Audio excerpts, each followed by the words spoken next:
Class চলে admission করেছিল মোবাইলের মাধ্যমে ক্লাস হচ্ছে।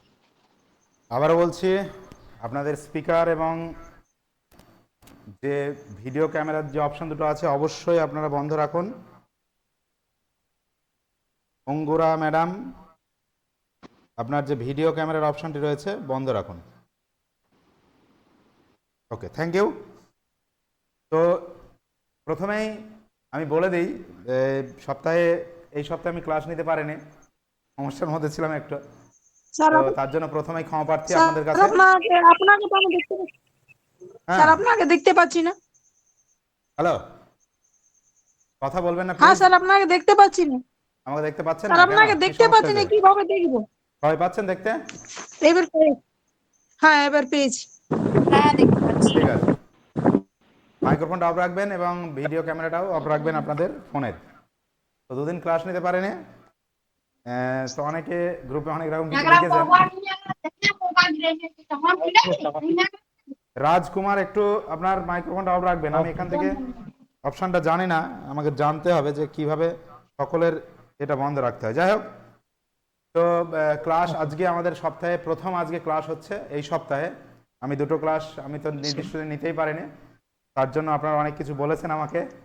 তো আমি মাথা পেতে নিচ্ছি আপনাদের বিভিন্ন রকমের বার্তাগুলোকে, সেটা খারাপ ভালো যাই হোক। তো দুদিন আগে জয়েন করেছেন অথচ ক্লাস পাননি, তার জন্য সত্যি আমি আপনাদের কাছে ক্ষমা প্রার্থী। আমার উচিত ছিল আপনাদের দুদিনের মধ্যে সমস্ত ক্লাস রেকর্ডিং দিয়ে দেওয়া, মানে সরি লাইভ ক্লাস নিয়ে নেওয়া। আমি সেটা অক্ষম ছিলাম, নিতে পারিনি, তার জন্য আমাকে ক্ষমা করবেন।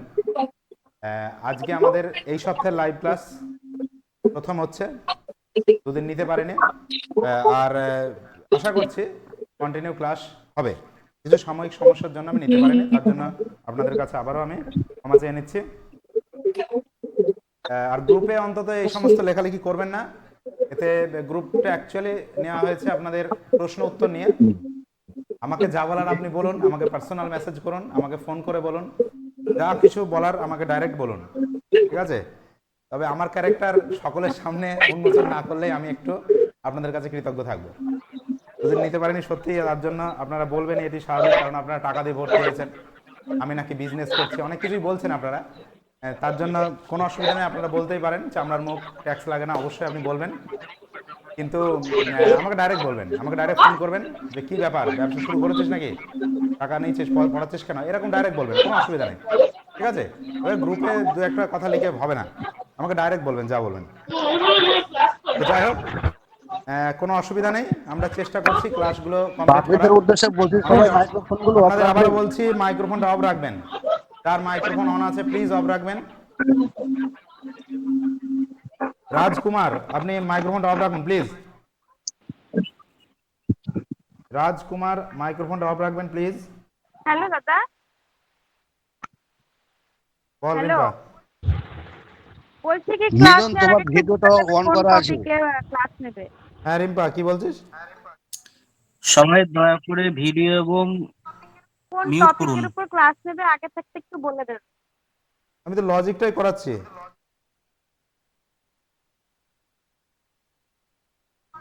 এখন পরপর চলবে? হ্যাঁ, এখন লজিকটাই পরপর চলবে তাই? লজিকের ক্লাস কন্টিনিউ চলছে, এরপরে আমি ভারতীয় দর্শন শুরু করব। আজকে লজিক বা ট্রুথ ফাংশন এই অংশটি আমরা আলোচনা করব। এর পরের দিন আমরা কোয়ান্টিফিকেশন আলোচনা করব এবং তারপরে আমরা পরবর্তী অংশে এগোবো। আর লজিকের যে ক্লাসগুলো আছে, যেখানে আলোচনা করা দরকার সেই বিষয়গুলো আমি আলোচনা করছি, সময় হাতে কম। কিছু কিছু জায়গা হয়তো আমি আলোচনা করব না, সেগুলো আপনাদের বই থেকে পড়ে নিতে হবে, কিছু করার নেই, কারণ সেখানে বিস্তারিত বোঝানোর কিচ্ছু নেই, যেগুলো ডিটেল ক্লাস আছে। আর যেগুলো ক্লাস দরকার অবশ্যই আমি লজিকের পোর্শন থেকে ক্লাস নেব। আরেকটা বলে দিই ফাইনালি, যে আমাদের যে জিনিসগুলো দেওয়া হয়েছে, অনেকে প্রশ্ন করছেন যে কী কী দেওয়া হয়েছে বুঝতে পারছি না, তারা হয়তো আমার চ্যানেলের ভিডিওগুলোও দেখছেন না, কারণ আমি প্রত্যেক ভিডিওতে প্রথমেই বলে দিই যে কী কী ক্লাস আমাদের অলরেডি হয়ে গিয়েছে। তো প্রত্যেকের জন্য আবার বলে দিই, আমাদের ক্লাস আমরা নিয়েছি ভারতীয় দর্শন থেকে 4 ভাগ, বৌদ্ধ, জৈন, ন্যায়, সাংখ্য। ন্যায় এবং সাংখ্যের পুরো পাঠটা হয়নি, সাংখ্যের একটা পার্ট হয়েছে, ন্যায়ের কিছুটা পার্ট হয়েছে, আর 4 ভাগ বৌদ্ধর জন্য টোটাল কমপ্লিট। এবং এই 5টা দর্শনের আমি কিন্তু আপনাদের পিডিএফ দিয়ে দিয়েছি নোটসের, আশা করি আপনারা পেয়েছেন। এবার আমি আলোচনা করব পাশ্চাত্য দর্শন। পাশ্চাত্য দর্শনে আমরা আলোচনা করেছি Descartes, Spinoza, Leibniz, Locke, Plato আর অ্যারিস্টটল। অনেকে বলছেন যে ডেকার্টের কিছু অংশ নাকি বাকি আছে, ম্যাডাম পুরোটা কমপ্লিট করাননি। তো আমি অবশ্যই আরও দেখব যে কোন কোন পার্টটি এখনও মানে আপনাদের বাকি রয়েছে, সেটা আমি অবশ্যই ম্যাডামকে বলবো ক্লাসটা করিয়ে নিতে। তো 5টা পার্ট হয়েছে আমাদের ওয়েস্টার্নের, আমি সম্ভবত সবগুলো দিয়েছি, লাইবনিজটা দেওয়া হয়নি সম্ভবত, মোস্ট প্রবলি লাইবনিজ দিয়েছি কিনা আমার খেয়াল পড়ছে না। প্লেটো, অ্যারিস্টটল, ডেকার্ট দিয়েছেন স্যার। হ্যাঁ, স্পিনোজা, লাইবনিজ এ কটা দিয়ে দিয়েছি পিডিএফ। এবার আমরা যদি লজিকের পোর্শনে আসি, লজিক থেকে 3টে পার্ট দিয়েছি, মানে যুক্তিবিজ্ঞানের যে অবরোহ থেকে, আর আরোহ থেকে একটা পার্ট আমি আপনাদেরকে দিয়েছি পিডিএফ। এছাড়াও আমরা যদি আলোচনা করি যে পিডিএফ এথিক্স থেকে আমাদের ক্লাস এখন শুরু হয়নি, খুব তাড়াতাড়ি শুরু হবে 2-1 দিনের মধ্যেই, এবং সেখানে আমরা 4টে অংশের পিডিএফ দিয়েছি, 1, 2, 3, 4। সোশ্যাল অ্যান্ড পলিটিক্যালে সম্ভবত 2টো দিয়েছি, রাষ্ট্র দর্শনটা দেওয়া হয়নি এখনো পর্যন্ত।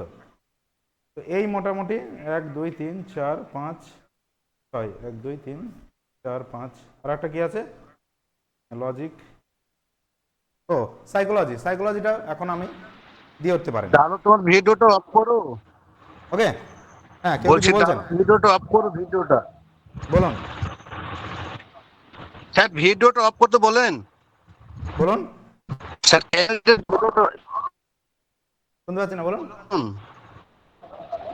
স্যার বলছি দয়া করে ভিডিওটা অফ করুন আর মিউট বাটন প্রেস করুন স্যার, স্যার প্রেস করতে বলুন। আমি তো অনেকবার বলছি, না শুনলে কি করবো বলুন? বহুবার বলছি যে আপনাদের ভিডিও অপশনটা অফ করুন, মাইক্রোফোন অফ করুন, তো আপনারা শুনছেন না। এরপরেও আমি আর কতবার বলতে পারি? তো যাই হোক, এইগুলো হয়েছে আলোচনা। স্যার আপনাকে কিভাবে পুরোটা দেখাবো? ডালো কার নাম? ডালো তোমার ভিডিওটা অন হয়ে আছে। হ্যাঁ স্যার ডালোর ভিডিওটা অন হয়ে আছে। ডালো ক্যামেরাটা। ক্যামেরা কি হয়েছে? স্যার বলছি ডালোর যে ক্যামেরাটা আছে তার ওই ক্যামেরাটা অন হয়ে আছে। বলতে পারবো না কার ক্যামেরা অন আছে, কার ক্যামেরা, এইগুলো দেখে বেড়ালে তো আমি ক্লাস নিতে পারবো না। এই আপনাদের যাদের ক্যামেরা অন আছে প্লিজ অফ করুন তো।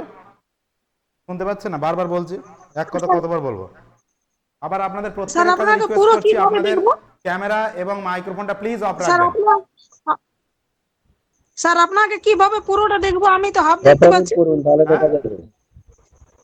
অটোরূপ করুন, আপনাকে তো আমি অটোরূপ হাফ দেখতে মোবাইল পাচ্ছি। থেকে। আমার হাত দেখতে পাচ্ছেন, মাথা মুখ দেখতে পাচ্ছেন না? হ্যাঁ। না, মুখটাই দেখাচ্ছি স্যার, হাফ দেখাচ্ছে। ভিডিওটা পুরো কিভাবে দেখবো? ভিডিওটা পুরো কিভাবে দেখবেন? মোবাইল থেকে আপনি অটোরূপ করুন, এক কাজ অটোরূপ। করুন, আমার যেখানে আপনার মোবাইলে যেখানে স্যারকে- আমার ছবিটা দেখছেন, সেই আমার ছবির ভেতরে দেখুন হ্যাঁ নিচের দিকে 3টে ডট আছে ডান দিকের কোণায়, পেয়েছেন? হ্যাঁ। ডান দিকের কোণায় ক্লিক করুন, অনেক কটা দেখুন অপশন আসবে, ওই 3টে ডটে ক্লিক করলে অনেক কটা অপশন এসছে। হ্যালো, না স্যার। আসেনি? তাহলে আমার কিছু করার নেই। 3টে ডট আছে দেখুন, আমি যে অংশটা আপনার ফোনে দেখছেন, আমার অংশে 3টে ডট আছে, হ্যাঁ ক্লিক হ্যাঁ করেছেন? হ্যাঁ ক্লিক করে দেখুন বেশ কয়েকটা অপশন আছে, mute, don't watch, pin, remove আছে। হ্যাঁ, পিন ফুল স্ক্রিন করবো ফুল নাকি? স্ক্রিনে ক্লিক করুন, হয়ে যাবে। হ্যাঁ ওকে স্যার। ওকে, যাই হোক শুনুন, আর গৌরচন্দিকা করছি না, আপনারা আপনাদের মাইক্রোফোনটা প্লিজ অফ রাখবেন, আর ভিডিও যাদের অন আছে প্রত্যেকের কাছে আবার করজোরে অনুরোধ করছি, ভিডিও এবং মাইক্রোফোনটা প্লিজ অফ রাখবেন। অনেকের অসুবিধা হচ্ছে, তাই আমি বারবার আপনাদেরকে রিকোয়েস্ট করছি। চলুন, তো এই বিষয়গুলো আমরা আলোচনা করেছি, মক টেস্ট 2টো আমরা আলোচনা করেছি, যদিও সেটা সার্বিকভাবে দেওয়া হয়েছিল। আমরা খুব তাড়াতাড়ি আপনাদের এমসিকিউ এবং মক টেস্ট নিয়ে আসছি। মক টেস্টটা এখনই হবে না, মক টেস্ট কদিন পর থেকে হবে। তবে এমসিকিউটা আমরা খুব তাড়াতাড়ি আপনাদেরকে প্রদান করব টপিক ওয়াইজ, প্রত্যেকটা অধ্যায় ধরে ধরে আমরা কিন্তু এমসিকিউ আপনাদেরকে প্রদান করে দেবো, আপনারা বাড়িতে প্র্যাকটিস করবেন। এবার আমরা আলোচনায় আসি। আজকে আমাদের ক্লাস হচ্ছে লজিকের উপরে, ট্রুথ ফাংশন বা সত্যাপেক্ষক, এই বিষয়ে আমরা ক্লাস করব। এবং ইতিমধ্যে আমরা লজিকের 4টে ক্লাস করেছি।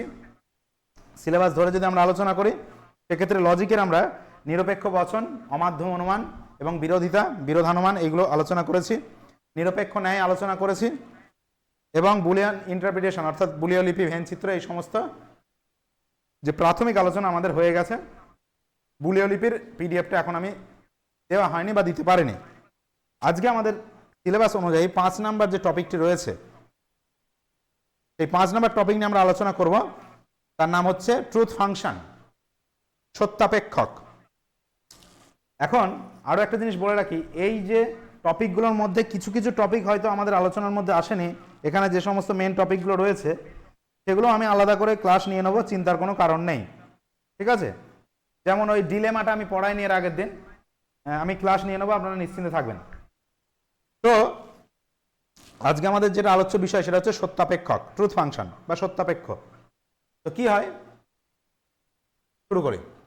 সত্যাপেক্ষক বা সত্যাপেক্ষ আলোচনার পূর্বে আমাদের যে বচন বিভিন্ন রকমের, সেই বচন নিয়ে আমরা আলোচনা করেছি, যে সাপেক্ষ বচন, নিরপেক্ষ বচন, বচনের বিভিন্ন শ্রেণী বিভাগ, গঠন অনুসারে যৌগিক বচন, সরল বচন ইত্যাদি আলোচনা করেছি। তো আমাদের আজকের আলোচ্য বিষয় হচ্ছে যৌগিক বচন। যৌগিক বচন,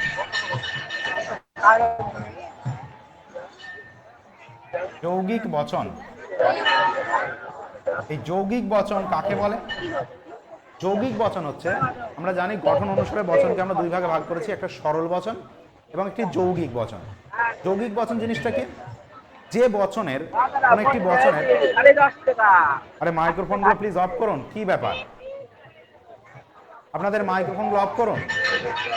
হ্যালো, শুনতে পাচ্ছেন? এ কি আশ্চর্য! চন্দন, চন্দন বাবা মাইক্রোফোন অফ করো। হ্যালো স্যার, যার মাইক্রোফোন অফ আছে আপনি রিমুভ করে দিন। এটাই করতে হবে দেখছি, কি বারবার এতবার বলছি শুনছেই না তো। হ্যাঁ স্যার, কন্টিনিউ, গন্ডগোল হচ্ছে, আপনি অফ তাকে রিমুভ করে দিন। মাইক্রোফোনগুলো অফ করলে কি হয়? ঠিক আছে, ঠিক আছে, নষ্ট হয়ে যাচ্ছে সমস্যা। আপনারা রিমুভ করে দিন, মাইক্রোফোনটা আমাদের প্লিজ অফ সমস্যা করবেন, হচ্ছে। অন্যদের সমস্যা হচ্ছে, ঠিক আছে? বা যারা ভিডিও পরবর্তীকালে দেখবে রেকর্ডিং, তারও কিন্তু সমস্যা হবে, তাই আপনারা প্লিজ কথা বলবেন না। আর যদি কথা বলতে হয় কথা বলুন, কিন্তু মাইক্রোফোনটা অফ করে কথা বলুন। যৌগিক বচন হচ্ছে সেই বচন যে বচনের অংশ বা অঙ্গগুলো আলাদাভাবে বচন হতে পারে। এর আগে আমরা যৌগিক বচন নিয়ে আলোচনা করেছি, যেমন আপনার প্রাকল্পিক বচন, বৈকল্পিক বচন, এইগুলো হচ্ছে যৌগিক বচন। এদেরকে সাপেক্ষ বচনও বলা হয়। আমরা আলোচনা করেছি যে সকল সাপেক্ষ বচনই কিন্তু যৌগিক বচনের মধ্যে পড়বে, কিন্তু সমগ্র যৌগিক বচনই কিন্তু সাপেক্ষ বচন নয়। এগুলো আমরা আলোচনা করেছি বচনের ক্লাসে। তো এখন যেটা বললাম, কোনো একটি বচনের যদি অংশ, ধরা যাক আমি বললাম যে সকল মানুষ হয় মরণশীল জীব বা সকল মানুষ হয় কবি, এটা আমি বললাম। তো এখন এই যে বচন আমি লিখেছি এখানে একটা, এর মেনলি দুটো পদ, উদ্দেশ্য পদ এবং বিধেয় পদ। আর এইগুলো অংশ, প্রত্যেকটা 4টে অংশ থাকে, মানক, উদ্দেশ্য পদ, সংযোজক এবং বিধেয় পদ। এখন এই বচনের 4টে অংশের কোনোটাই কিন্তু আলাদাভাবে বচন বলা যাবে না। আমি সকলকে আলাদা করে বচন বলতে পারবো না, বা মানুষকে আলাদা করে বচন বলতে পারবো না, ভয়কে আলাদা করে বচন বলতে পারবো না, বা কবিকে আলাদা করে কিন্তু বচন বলা যাবে না। তাই এই ধরনের বচনকে বলা হচ্ছে সরল বচন, ঠিক আছে? কিন্তু যে বচনের অংশগুলো বা অঙ্গগুলো আলাদাভাবে বচন বলে গণ্য হতে পারে, সেই বচনকে বলা হবে যৌগিক বচন। আমরা এর আগে শিখেছি, যেরকম ধরুন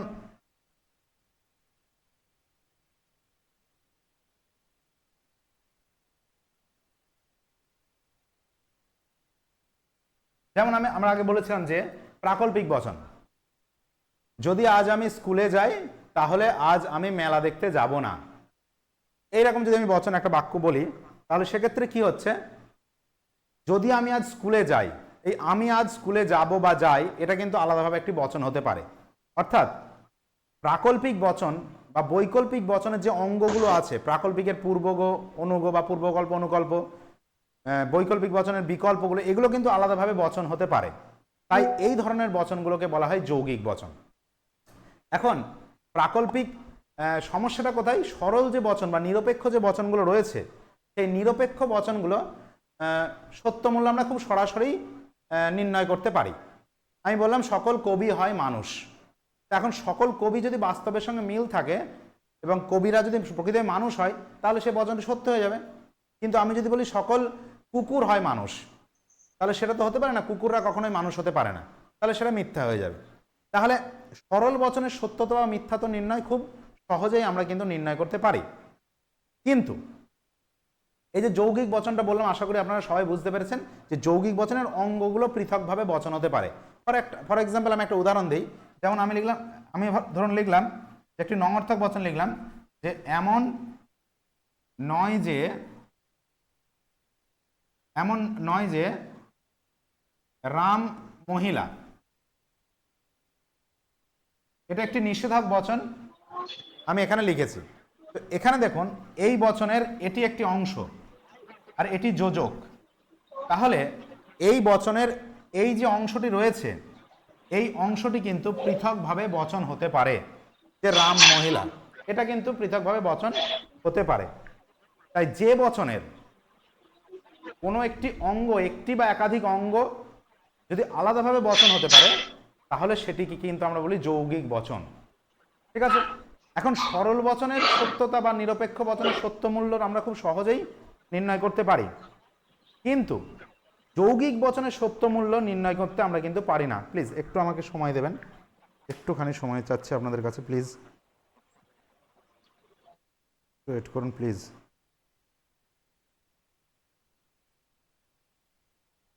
দু মিনিট।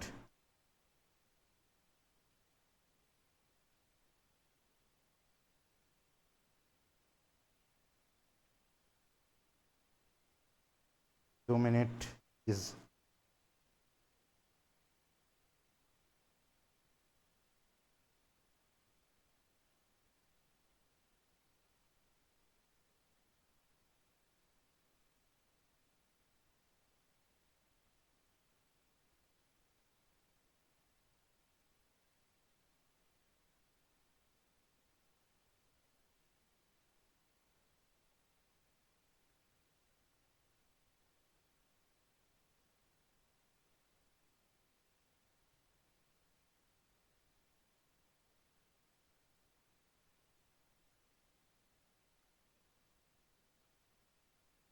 ওকে। তো আমি যেটা বলছিলাম, সরল বচনের সত্যমূল্য খুব সহজে আমরা নির্ণয় করতে পারি। বাস্তব ক্ষেত্রে মিল থাকলে সেটা সত্য হয়, বাস্তবের সঙ্গে মিল না থাকলে সেটা সত্য হয় না। কিন্তু যদি যৌগিক বচন, যেগুলোর অঙ্গগুলো আলাদাভাবে বচন বলে গণ্য হয়, সেটার সত্যমূল্য ডাইরেক্ট আমরা কিন্তু বাহ্য জগৎ থেকে পাই না। হ্যাঁ, এটার ক্ষেত্রে আমরা বলে দিতে পারবো খুব সহজেই, ঠিক আছে? কিন্তু কিছু কিছু ক্ষেত্র আছে, বেশ কিছু ক্ষেত্র রয়েছে যেগুলো, যার সত্যতা কিন্তু আমাদের পক্ষে বলা সম্ভব নয়। বেশিরভাগ ক্ষেত্রে, যদি এক্ষেত্রেও সে তার সত্যতা আমরা তার যোজকের উপর ডিপেন্ড করবে বা অঙ্গ বাক্যের উপর ডিপেন্ড করবে। ফর এক্সাম্পল আমি যদি বলি যে যদি বৃষ্টি হয় তবে মাটি ভিজবে, বাক্যটি সত্য না মিথ্যা, এটা কিন্তু আমি ডাইরেক্ট সরাসরি বলতে পারবো না যেটা সত্য না মিথ্যা। ঠিক আছে? বৃষ্টি না পড়লেও মাটি ভিজতে পারে, আর বৃষ্টি পড়লেও মাটি ভিজতে পারে। অর্থাৎ মাটি ভেজাটা কিন্তু সবসময় বৃষ্টি হওয়ার উপর ডিপেন্ড নাও করতে পারে। সুতরাং যে সমস্ত ক্ষেত্রে কোনো বচনের সত্যতা আমি ডাইরেক্ট সরাসরি বলতে পারি না, সেই সব বচনের সত্য মূল্য নির্ণয়ের জন্য আমাদের কিন্তু তার অঙ্গ বাক্যের উপর ডিপেন্ড করতে হয়, একটু অন্য প্রসেসে আমাদের তাদের সত্যমূল্য নির্ণয় করতে হয়। তো কি হচ্ছে, এই যৌগিক বচনের সত্যমূল্য নির্ণয়ের জন্য আমাদের কিন্তু অন্য ধরনের একটা প্রসেস আমাদের নিতে হচ্ছে। সেক্ষেত্রে তার অঙ্গ বাক্যগুলো এবং তার যোজক দুটোই কিন্তু আমাদের তাদের উপর ডিপেন্ড করতে হচ্ছে তার সত্যমূল্য নির্ণয়ের জন্য। কেমন, আমি একটু উদাহরণ দিয়ে আপনাদেরকে বোঝানোর চেষ্টা করি। ফর এক্সাম্পল আমি যদি বলি যে পি ইমপ্লাইজ কিউ, এটি একটি প্রাকল্পিক বচন আকার, প্রাকল্পিক বচনের আকার।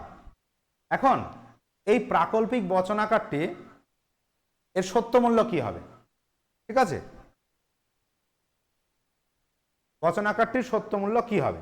তো এখানে আমি যদি পূর্ব থেকেই বলে দিই যে এটি সত্য, তাহলে কিন্তু আমি খুব সহজেই এর সত্য মূল্য নির্ণয় করতে পারবো। অথবা আমি যদি, ঠিক আছে, খুব সহজেই কিন্তু এর সত্য মূল্য আমি কিন্তু নির্ণয় করে দিতে পারবো। তাহলে দেখুন এই যে যোজক বা এই বচন আকারটির সত্য মূল্য কিন্তু এর অঙ্গের উপর ডিপেন্ড করছে, এর অঙ্গের উপর। বা এটা যদি সত্য হয় তাহলে কিন্তু এর সত্য মূল্য কি হবে আমি বলতে পারি না। সেক্ষেত্রে কিন্তু আমাকে তার অনুগের সত্য মূল্যের উপর আমাকে ডিপেন্ড করতে হয়। অনুগ যদি মিথ্যা হয়ে যায় প্রাকল্পিক বচনটি মিথ্যা হয়ে যাবে, আর অনুগ যদি সত্য হয়ে যায় এই প্রাকল্পিক বচনটি কিন্তু সত্য হয়ে যাবে। ঠিক আছে, তো এই সমস্ত কিছু আপনার যৌগিক বচন যেগুলো সত্যমূল্য কিন্তু তার অঙ্গের উপর ডিপেন্ড করে। তাহলে যৌগিক বচনের সত্যমূল্য আমাদের জানতে গেলে তার অঙ্গগুলোর উপর আমাদের জানতে হবে, এটুকু আমরা বুঝতে পারলাম। তো এই জন্যই আমাদের আসে এই সত্যমূল্যের ধারণার উপর ডিপেন্ড করেই আমরা দুই ধরনের বচন বা যৌগিক বচন পেয়ে থাকি। একটা হচ্ছে সত্যাপেক্ষক বচন, আর একটা হচ্ছে অসত্যাপেক্ষক বচন। এখন জিনিস দুটো কি, এত কিছু একটু এলাবোরেট আলোচনা করলে আপনাদের কাছে বিষয়গুলো পরিষ্কার হয়ে যাবে। সত্যাপেক্ষক জিনিসটা ভেরি ভেরি ইম্পর্টেন্ট আমাদের কাছে, যদি অসত্যাপেক্ষকটা আমাদের কাছে ততটা গুরুত্বপূর্ণ নয়। সত্যাপেক্ষক বা ট্রুথ ফাংশন আর অসত্যাপেক্ষক বা নন ট্রুথ ফাংশন। সত্যাপেক্ষক জিনিসটা কি? সত্যাপেক্ষকের সংজ্ঞায় আমি যদি প্রথমেই বলি, যে বচনের সমগ্র সত্যমূল্য, কোনো বচনের, একটু আগে আমি বলছিলাম, কোনো বচনের সমগ্র সত্যমূল্য যদি তার অঙ্গের সত্যমূল্যের উপর নির্ভর করে তাহলে সেই যৌগিক বচনকে বলা হবে সত্যাপেক্ষক। পরিষ্কার? আবার বলি, কি বললাম, যে যৌগিক বচনের সত্যমূল্য, এখানে যৌগিক বচন আকার আমি এটা লিখেছি, যেটা ভেল বা একটা বৈকল্পিক বচন আকার আমি এখানে লিখেছি। এখন এই বৈকল্পিক বচন আকারের সত্যমূল্য কিন্তু আমার এই যে বিকল্পদ্বয় আছে এর ওপর কিন্তু ডিপেন্ড করবে। এখন কোনো একটি যদি মিথ্যা হয় তাহলেও কিন্তু আমি এই বচনের সত্যমূল্য নির্ণয় করতে পারবো না। সেক্ষেত্রে আমাকে আরো একটি অংশের উপর কিন্তু আমাকে নির্ভরশীল থাকতে হবে। ঠিক আছে, সেক্ষেত্রে পি যদি সত্য হয়ে যায় এটা সত্য, বা পি যদি মিথ্যা হয় এটা কিন্তু মিথ্যা হয়ে যাবে। তো যাই হোক, তাহলে আমরা জানলাম কি, যে সত্যাপেক্ষক কাকে বলে? যে যৌগিক বচনের, এটি একটি যৌগিক বচন বা বচন আকার দিয়েই বোঝাচ্ছি, তার সত্যমূল্য, এটা সত্যমূল্য এই অঙ্গগুলোর সত্যমূল্যের উপর নির্ভর করবে, তাকেই বলা হয় সত্যাপেক্ষক। এখন এই সত্যাপেক্ষক এবং সত্যাপেক্ষ বচন এই দুটো জিনিস একটু কনফিউশন হয়ে যায়। বচন যেটা হয় সেটাকে বলা হয় সত্যাপেক্ষ বা সত্যাপেক্ষ বচন, আর যে আকারটা থাকে, এই যে আকারটা আমি লিখেছি পি ভেল কিউ বা পি ভি কিউ, ভিউ বলা হয়, সেক্ষেত্রে এটা হয়ে যাবে কিন্তু সত্যাপেক্ষক। অর্থাৎ সত্যাপেক্ষক হচ্ছে ওই সত্যাপেক্ষ বচনের আকারটা। এটাকে যদি আমি কোনো একটা এই পি এবং কিউ এর জায়গায় যদি আমি কোনো বচন নিবেশ করি তাহলে নিবেশন দৃষ্টান্ত পেয়ে যাবো। আমরা জানি, এখানে আমি লিখলাম আমি আজ স্কুলে যাব অথবা আমি আজকে মেলাতে যাব, তাহলে এই যে বাক্যটা থেকে আমি কিন্তু একটা বচন পেয়ে গেলাম, ওইটাকে বলা হয় সত্যাপেক্ষ বচন। ঠিক আছে, আর এই আকারটিকে বলা হবে সত্যাপেক্ষক। তাহলে সত্যাপেক্ষক জিনিসটা কি? যে বচনের সত্যমূল্য, যে যৌগিক বচনের সত্যমূল্য তার অঙ্গের সত্যমূল্যের উপর ডিপেন্ড করে, এটা হচ্ছে সত্যাপেক্ষক। আর অসত্যাপেক্ষক জিনিসটা কি? ঠিক তার উল্টোটা, অর্থাৎ যে যৌগিক বচনের সত্যমূল্য তার অঙ্গের সত্যমূল্যের উপর নির্ভর করে না। ঠিক আছে, সেটাও যৌগিক বচন, কিন্তু সেই যৌগিক বচনটির সত্যমূল্য তার অঙ্গের সত্যমূল্যের উপর ডিপেন্ড করবে না। খুব ইন্টারেস্টিং, আপনার বইয়ে খুব ভালো ভালো উদাহরণ দেওয়া আছে, তবে খুব একটা সিম্পল উদাহরণ আমি বলতে পারি যে রাহুল মারা গিয়েছে কারণ সে ক্যান্সারে ভুগছিল। আমি একটা বাক্য বলছি, আর লিখছি না, লিখলে অনেক লেন্দি হয়ে যাবে টাইম। তো রাহুল মারা গিয়েছে কারণ সে ক্যান্সারে ভুগছিল। তো এই যে বাক্যটা আমি বললাম এটি একটি যৌগিক বাক্য, কিন্তু এই যৌগিক বাক্যটি অসত্যাপেক্ষক। অসত্যাপেক্ষক জিনিসটা কি? যার অঙ্গগুলি সত্যমূল্য জানা থাকলেও, ধরা যাক এখানে দুটো অঙ্গ আছে, রাহুল মারা গিয়েছে এবং রাহুল ক্যান্সারে ভুগছিল, ওকে, দুটোই কিন্তু সত্য। রাহুল ধরা যাচ্ছে দুটোই সত্য, রাহুল মারাও গিয়েছে সত্য এবং রাহুল ক্যান্সারে ভুগছিল তাও সত্য। কিন্তু এই দুটি অঙ্গের সত্যমূল্য জানা থাকলেও সমগ্র বাক্যটি যে সত্য হবে এমন নাও হতে পারে। এই যে কারণ, মনে হয়, বিশ্বাস করা হয়, এই সমস্ত শব্দ যদি থাকে সেক্ষেত্রে মানে যোজক হিসাবে, তাহলে কিন্তু সেটা অসত্যাপেক্ষক হবে। কেন? কারণ রাহুল আত্মহত্যা করেছে বা মারা গিয়েছে সঠিক কথা, রাহুল ক্যান্সারে ভুগছিল এটাও সঠিক কথা, কিন্তু রাহুলের আত্মহত্যার জন্য যে ক্যান্সারই দায়ী সেটা নাও হতে পারে। রাহুলের আত্মহত্যার পিছনে অন্য কোনো কিছু হয়তো দায়ী হতে পারে, সে দেনায় ভুগছিল বা তার অন্য কোনো প্রবলেম ছিল, সেই কারণে সে মারা গিয়েছে। তাহলে কি হচ্ছে, অসত্যাপেক্ষকের আর সত্যাপেক্ষকের মধ্যে মেন ডিফারেন্স কি? যে দুটোর সত্যাপেক্ষকের ক্ষেত্রে অঙ্গগুলো সত্যমূল্য জানা থাকলেই সমগ্র বাক্যটির সত্যমূল্য আমি বলে দিতে পারবো, আর অসত্যাপেক্ষকের ক্ষেত্রে কি, মানে অসত্যাপেক্ষক বচনের অঙ্গগুলো সত্যমূল্য জানা থাকলেও আমি তার সমগ্র সত্যমূল্য আমার কাছে পরিষ্কার নাও হতে পারে বা সঠিক নাও হতে পারে। ওকে, এখন একটা জিনিস আমার বলা উচিত ছিল। অসত্যাপেক্ষকটা একবার বলুন স্যার। অসত্যাপেক্ষকের ক্ষেত্রে, হ্যাঁ স্যার, যে উদাহরণটা দিয়ে বলছেন। হ্যাঁ, অসত্যাপেক্ষকের ক্ষেত্রে হতে পারে আপনি যে একটি বাক্য তৈরি করেছেন, যে আমি একটা বাক্য লিখলাম যে সীমা স্কুলে আসেনি কারণ সে জ্বরে ভুগছিল। আমি বললাম সীমা স্কুলে আসেনি কারণ সে জ্বরে ভুগছে।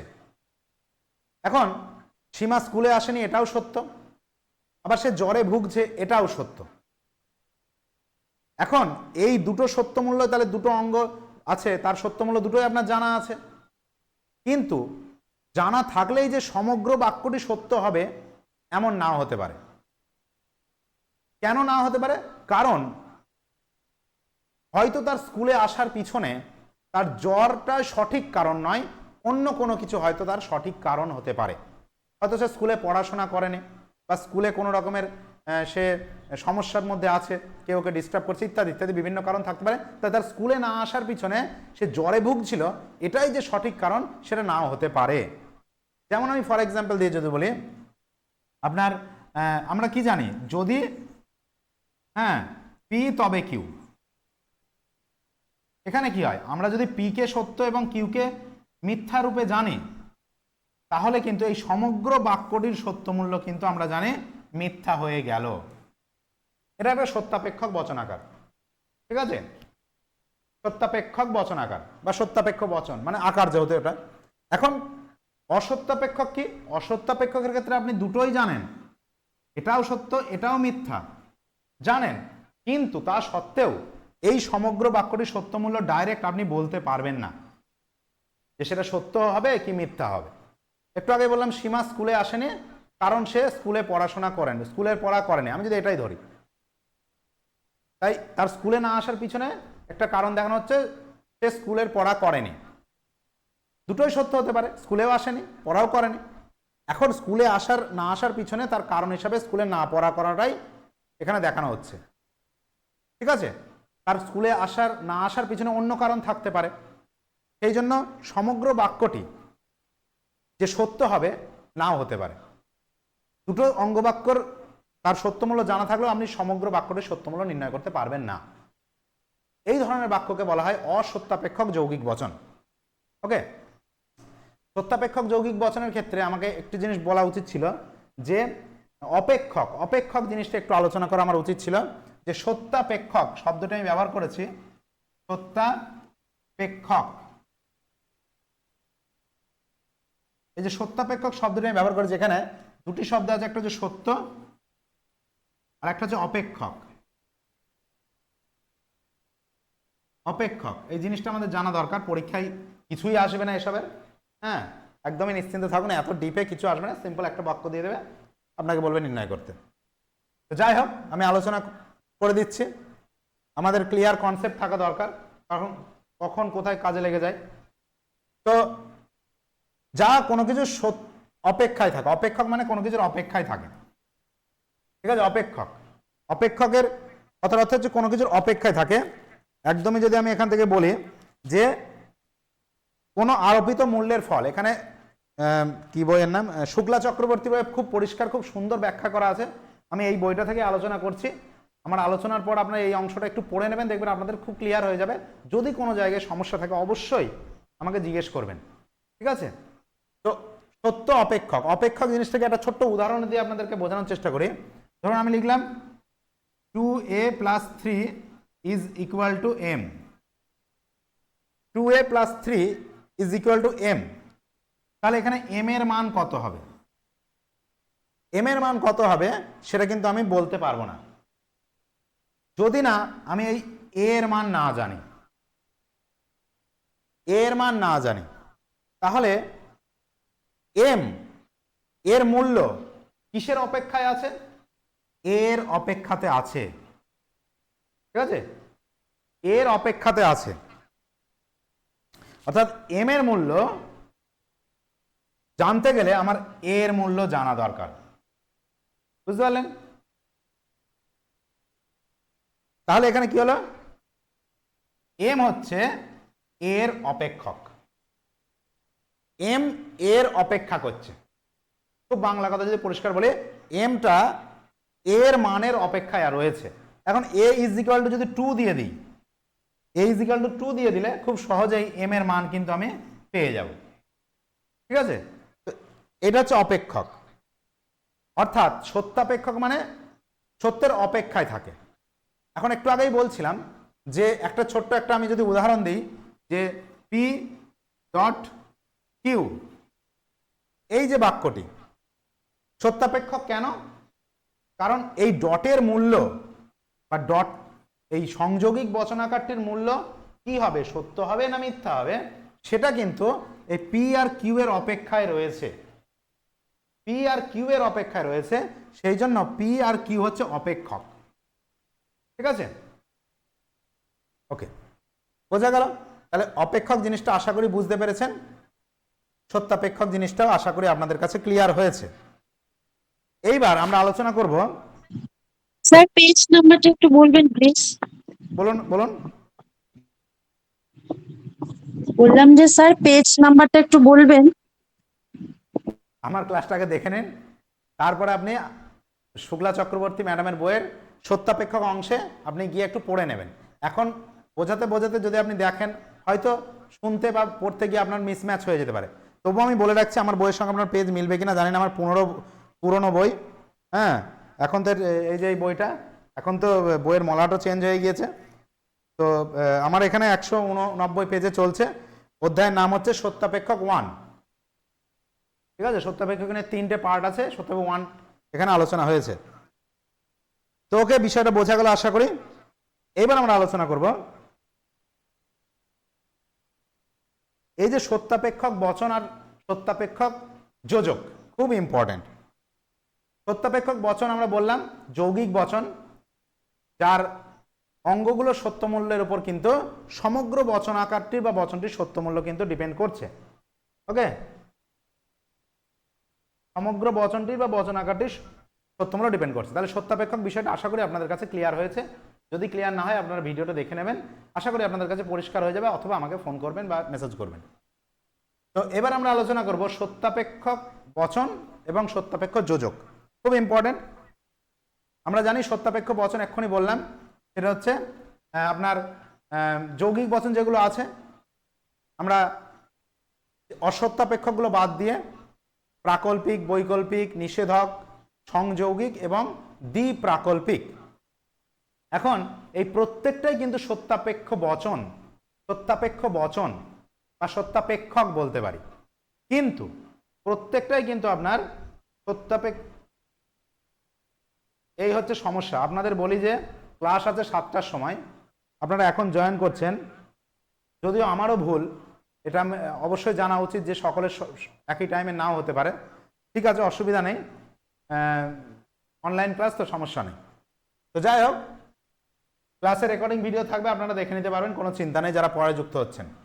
তো সত্যাপেক্ষক যোজক যেগুলো আমরা আলোচনা করছিলাম, যেমন ইমপ্লাইজ, যেটা আমরা প্রাকল্পিক বচনের ক্ষেত্রে ব্যবহার করি, ইমপ্লাইজ বা এটাকে নাল বলা হয়, নাল বা হর্ষু বা হুক, এই সমস্ত নামে কিন্তু একে ডাকা হয়।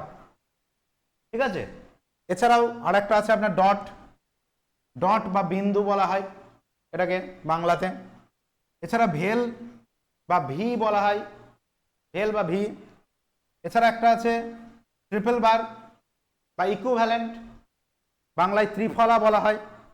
আর একটা যোজক আছে, এটা হচ্ছে নেগেশন বা কার্ল বা টিল্ড, বাংলায় ঢেউ বলে। তো এই সমস্ত যোজকগুলোর সঙ্গে আমরা পরিচিত। এখন বলা হচ্ছে সত্যাপেক্ষক যোজক কিন্তু এই চারটে, এটি কিন্তু সত্যাপেক্ষ যোজক নয়। ভেরি ভেরি ইম্পর্টেন্ট, অবশ্যই মাথায় রাখবেন। ঠিক আছে, কেন সত্যাপেক্ষক যোজক নয়? কারণ সেটা হচ্ছে নিষেধক বচন বা এই নেগেশনের মাধ্যমে, সরি, কেন সত্যাপেক্ষক যোজক নয়? এখন যোজক জিনিসটা কি, এইটা আপনারা যদি জানেন তাহলেই কিন্তু উত্তর পেয়ে যাবেন। যোজক জিনিসটা কি? যোজক হচ্ছে যা দুটো জিনিসকে যুক্ত করে, তাই না? কানেক্টর, যা দুটো জিনিসকে যুক্ত করে।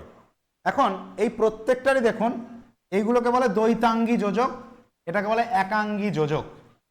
দ্বৈতাঙ্গী মানে তার দুটো করে অঙ্গ থাকে, এর দুটো থাকে এদিকে পূর্বগ অনুগ, এর থাকে সংযোগী, হ্যাঁ, এর থাকে বিকল্প, আর এর উপাদান বাক্য বলা হয়। এর কিন্তু একটাই অঙ্গ থাকে যেটাকে বলা হয় একাঙ্গী যোজক। ঠিক আছে, এখন যেহেতু এখানে বলা হচ্ছে যে এই যে বচনগুলো রয়েছে, এই যে যোজকগুলো রয়েছে, এদের কিন্তু প্রত্যেকেই একটা অন্যটার সঙ্গে দুটো, মিনিমাম দুটো অংশ থাকে এদের ক্ষেত্রে। আপনার ভেল বা ডটের ক্ষেত্রে একাধিক অঙ্গ থাকতে পারে। ঠিক আছে, কিন্তু নট কেন সত্যাপেক্ষ যোজক নয়? কারণ এটি অন্য কাউকে যুক্ত করে না। খুব পরিষ্কার ভাবে বললে যে নিষেধক চিহ্ন কোনো দুটো বচনকে কিন্তু যুক্ত করে না। ঠিক আছে, একটি বচনের পূর্বে সেটি ব্যবহৃত হয় এবং সেই বাক্যটিকে এ অপারেট করে, অপারেট বা সঞ্চালিত করে, বা একে চলক বলা হয়। ঠিক আছে, এই জিনিসটা মনে রাখবেন। নেগেশনকে কিন্তু চলক বলা হচ্ছে, অর্থাৎ একে সত্যাপেক্ষক চলক, বা a negation sign is a truth functional operator. ঠিক আছে, চলক বা সঞ্চালক হিসেবে একে কিন্তু ব্যবহার করা হয়। একে কিন্তু কখনোই সত্যাপেক্ষ যোজক বলা হয় না। এই জিনিসটা মাথায় রাখবেন। কেন? কারণ নিষেধক চিহ্ন দুটো জিনিসকে নাকি যুক্ত করে না, এই কারণে বলা হচ্ছে। ওকে, এই জিনিসটা ইম্পর্টেন্ট। এদের প্রত্যেককেই কিন্তু, তাহলে আমাদের জানতে হবে সত্যাপেক্ষ বচন কিন্তু পাঁচখানা, কিন্তু সত্যাপেক্ষ যোজক কিন্তু চারটে। নেগেশন কিন্তু সত্যাপেক্ষ যোজক নয়। ওকে, এবার আমরা আলোচনা করব প্রত্যেকটি বচনে, আমাদের সিলেবাসে রয়েছে, সিলেবাসটা কোথায় গেল? আমাদের এখানে প্রত্যেকটি সিলেবাসের মধ্যে রয়েছে যে আপনার truth function, negation, conjunction, disjunction, conditional, biconditional, এই সমস্ত রয়েছে অনেক কিছু। আমি কিছুটা আলোচনা করব যতদূর সম্ভব।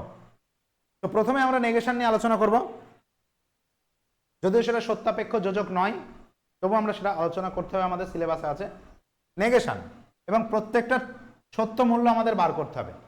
নেগেশন বা নট, বা কেউ কার্ল বলে, কেউ টিল্ড বলে, বাংলায় একে বলে ঢেউ।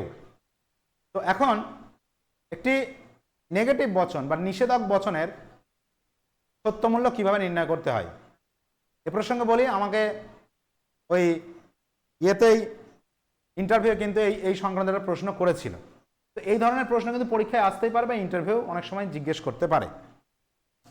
তো এখন নেগেশন, এটাকে কি করা হয়? এমন নয় যে শব্দটি ইউজ করা হয়, আমরা জানি এমন নয় যে, এমন নয় যে জন্য নেগেশন ইউজ করা হয়, এবং এখানে একটা বাক্য কিন্তু থাকে। আমি সংক্ষেপে বাক্য আর লিখছি না, এখানে পি লিখছি। ঠিক আছে, এখন এটাকে যদি আকারে পরিণত করা হয় তাহলে কি হবে? নট পি বা নেগেশন পি, তাই না? তো এখন নেগেশন পি এর একটি অঙ্গ থাকে, এ অন্য কোনো অঙ্গের সঙ্গে যুক্ত হতে পারে না। ঠিক আছে, যে কোনো যোজক, যেমন আমি পি ভেল কিউ এটা লিখতে পারি, বা এমনভাবেও লিখতে পারি পি ডট নট কিউ, অর্থাৎ এই যে দুটো যোজক আমি কিন্তু পাশাপাশি লিখতে পারি, বা এখানে নট পি ভেল কিউ লিখতে পারি। অর্থাৎ একটি একাঙ্গী যোজক এবং একটি দ্বৈতাঙ্গী যোজক পরস্পর পাশাপাশি লেখা যেতে পারে, কিন্তু কখনোই দুটো দ্বৈতাঙ্গী যোজক এভাবে লেখা যাবে না, ভেল ডট কিউ এভাবে কিন্তু লেখা যায় না, আমরা এগুলো জানি। তো যাই হোক, এখন যে প্রশ্নটা ইম্পর্টেন্ট সেটা হচ্ছে এর বৈধতা কিভাবে বিচার করতে, মানে সরি এর যে সত্য মূল্য কিভাবে নির্ণয় করতে হবে। আমাদের সিলেবাসে রয়েছে যে testing argument form and argument for validity by applying truth table method ইত্যাদি ইত্যাদি। রেজলিউশন আছে, shorter truth table method technique, মানে যেটাকে রিডাকশন অ্যাবসার্ডাম বলা হয়, হ্যাঁ, সংক্ষিপ্ত সত্য সারণী যেটা আমরা জানি, এগুলো আছে। তো এইগুলো আমাদের একটু একটু জানতে হবে। সত্য সারণী নট পি এর ক্ষেত্রে কি হয়, এখানে একটি অঙ্গ মনে রাখতে হবে, এই পি এর যা সত্য মূল্য হবে, এই সমগ্র বচনাকারটির সত্য মূল্য কিন্তু তার অপোজিট হবে। অর্থাৎ পি যদি মিথ্যা হয় তাহলে কিন্তু এই বচনাকারটি সত্য হয়ে যাবে, নট পি কিন্তু সত্য হয়ে যাবে, অথবা পি যদি সত্য হয় নট পি হয়ে যাবে মিথ্যা। ওকে, তাহলে প্রশ্ন যেটা সবথেকে গুরুত্বপূর্ণ পরীক্ষায় থাকে সেটা হচ্ছে, বা আমাদের জানতে হবে, একটি নিষেধক বচন আকারের নিষেধ করলে আমরা মূল বচনটি পেতে পারি। ঠিক আছে, একটি নিষেধক বচন আকারকে যদি নিষেধ করা হয়, অর্থাৎ নট পি আছে, এটা একটা নিষেধক বচন আকার, এটিকে যদি আমি আবার নট করি, মানে নিষেধক বচনটিকে যদি আমি অস্বীকার করি বা নিষেধ করি, তাহলে কিন্তু আমরা মূল বচন পেয়ে যাব। ডবল নেগেশন এই রুলসের মাধ্যমে আমরা শিখেছি, এর মাধ্যমে কিন্তু আমরা পেয়ে যাব। অর্থাৎ কোনো বচনকে নেগেশন থেকে আমরা যদি, মানে একটা নেগেটিভ বচনকে যদি আবার নেগেশন করা হয়, তাহলে আমরা এই যে মূল যে বাক্য বচনটি সেটি কিন্তু আমরা পেয়ে যাব। এটা বলার ছিল। আর কি আমাদের জানতে হবে নেগেটিভ প্রপোজিশনের,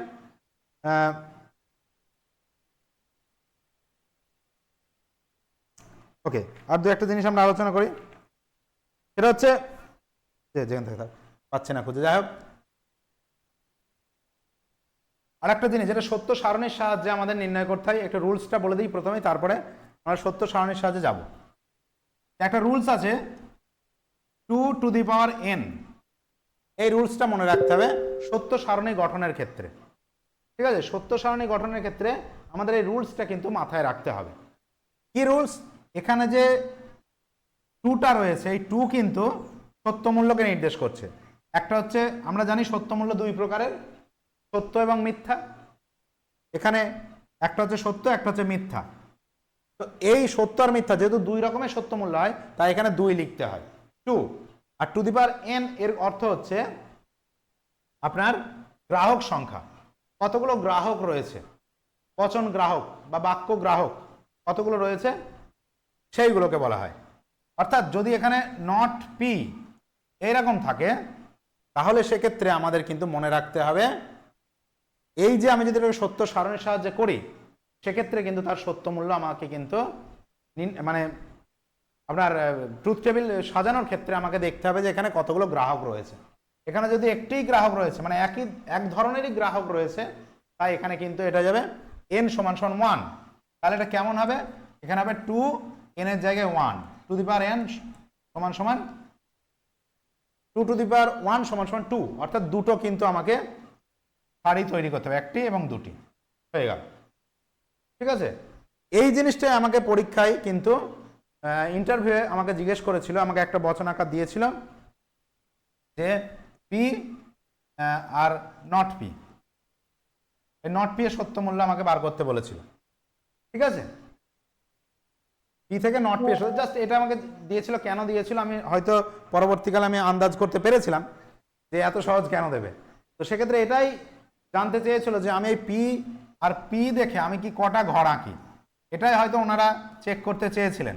আমি কি এরকম 4টেই আমাদের অভ্যাসবশত টেনে ফেলবো, নাকি এখানে গ্রাহক সংখ্যাটা আমি মাথায় রেখেছি, সেই অনুযায়ী আমি কটা ঘর টানবো। এখানে গ্রাহক সংখ্যাটা মানে কয় ধরনের গ্রাহক আছে এইটা আমাকে মাথায় রাখতে হবে। এখানে পি কিন্তু এক ধরনেরই গ্রাহক, একটি এখানে গ্রাহক রয়েছে পি, এখানে পি ভিন্ন অন্য কোনো গ্রাহক নেই। তাই এখানে অবশ্যই মনে রাখতে হবে কিন্তু আপনার দুটো রো হবে, এবং সেটা আমরা জানবো এই রুলসটার মাধ্যমে 2 টু দি পাওয়ার n। এখন যদি দুটো গ্রাহক থাকে, সেক্ষেত্রে আমরা সকলে জানি এই 2 এর জন্য 2 লিখলাম, আর n যেহেতু গ্রাহক সংখ্যার ডিপেন্ড করে, তাই n দুটো থাকলে 2 লিখবো। সেক্ষেত্রে কিন্তু 2 × 2 = 4। এইটা কিন্তু আপনার তখন রো টানতে হবে। আমরা জানি যদি 2⁻³ হয় সেক্ষেত্রে আমাদের 2 × 2 × 2 অর্থাৎ সেক্ষেত্রে আপনার 8টি হয়ে যাবে। আর যদি 4টে হয় সেক্ষেত্রে 16টি, 5টা হলে 32টি, এইভাবে কিন্তু হয়, আমরা জানি। তো এখন আমরা যেটা আলোচনা করছিলাম নটের ক্ষেত্রে, নটের সত্য মূল্য কি হবে? সবসময় মনে রাখবেন নটের সত্য মূল্য হবে পি এর সত্য মূল্যের অপোজিট। ঠিক আছে, পি এর যা সত্য মূল্য হবে তার বিরুদ্ধ সত্য মূল্য বা বিপরীত সত্য মূল্য যাই বলুন না কেন সেটি কিন্তু হবে নট পি এর মান। এরকম অপশানে আপনাদের প্রশ্ন দিতেই পারে নট পি এর সত্য মূল্য কি হবে? পি এর সত্য মূল্যের সমান, পি এর সত্য মূল্যের বিপরীত, এইরকম আপনার কিন্তু কোশ্চেন কিন্তু থাকতেই পারে পরীক্ষাতে। সুতরাং এই ছোট্ট ছোট্ট জিনিসগুলো কনসেপচুয়াল কোশ্চেন মনে রাখতে হবে। তাহলে আশা করি নট নিয়ে মোটামুটি আর কোনো সমস্যা নেই। বইটা পড়বেন, যদি কোনো সমস্যা থাকে অবশ্যই জিজ্ঞেস করবেন। এবার আমরা আসবো সংযৌগিক। সংযৌগিক যেগুলো বচনাকার হয় সেইগুলো নিয়ে আমরা আলোচনা করব। সংযৌগিকের ক্ষেত্রে আমরা জানি তার যোজক হিসাবে এবং থাকে, ঠিক আছে, কিন্তু থাকে, ঠিক আছে, তারপরে আরো কিছু কিছু থাকে, আপনারা দেখে নেবেন। তো এবং হিসাবে আমরা কিন্তু সেটাকে প্রকাশ করি। অর্থাৎ সংযৌগিক বচনের যে দুটো অঙ্গ থাকে, দুটোর বেশিও থাকতে পারে, অসুবিধা নেই, কিন্তু মেনলি আমরা এই আকারে দেখে অভ্যস্ত, মিনিমাম দুটো থাকবে। তো সেক্ষেত্রে এই ধরনের যে আকার ড্যাশ এবং ড্যাশ, এই ধরনের যে বচনাকার, এইগুলোকেই বলা হচ্ছে আপনার সংযৌগিক বচনাকার। ঠিক আছে, সেক্ষেত্রে প্রথমটাকে, এই দুটোকেই বলা হয় সংযোগী। কি বলা হয়? সংযোগী। এই জিনিসগুলো কিন্তু খেয়াল রাখতে হবে, ইম্পর্টেন্ট। প্রথম সংযোগী, দ্বিতীয় সংযোগী। ওকে, এই জিনিসটা আমরা জানলাম। আর কি জানবো? সংযোগিকের ক্ষেত্রে বোঝা গেল। এবার সংযোগিকের ক্ষেত্রে আপনার এই দুটো অপশনের জায়গায় আরো কিছু থাকতে পারে। আমরা যেরকম একটা সংযোগিক বচন লিখি যে হয় রাম আসবে এবং শ্যাম আসবে, বা আমি আজকে মেলাতে যাব এবং আমি আজকে বাজারে যাব, এই যে বাক্য, এই ধরনের বাক্য কিন্তু আপনার সংযোগিক বচন বা সংযোগিক বাক্য। এখন এবংকে দুটো বাক্যের মাঝেই যে থাকতে হবে এমন কোনো কথা নাই, মানে দুটো বাক্যের পরই থাকতে হবে এমন কোনো কথা নাই, দুটো শব্দের পরও থাকতে পারে। দুটো শব্দের পর, যেমন আমি বললাম রাম এবং শ্যাম,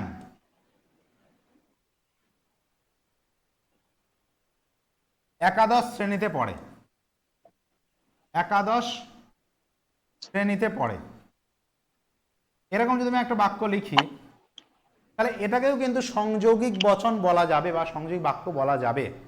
এখন আগে দেখতে হবে যে এই যে এবংটা কোথায় রয়েছে সেটা ইম্পর্টেন্ট নয়, বা সেটা আপনাকে দেখতে হবে যে সেই বাক্য দুটো তৈরি হচ্ছে কিনা যাদের এবং যুক্ত করছে। অর্থাৎ আপনাকে দেখতে হবে যে এই বাক্যটিকে ভাঙা যাচ্ছে কিনা।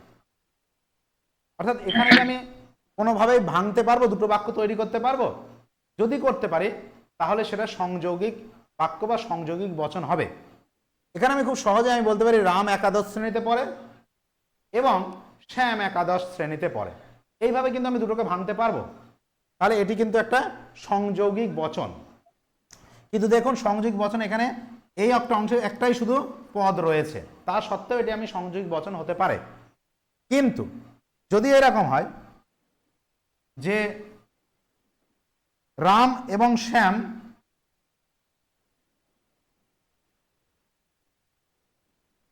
দুজনেই বন্ধু, দুজনই বন্ধু,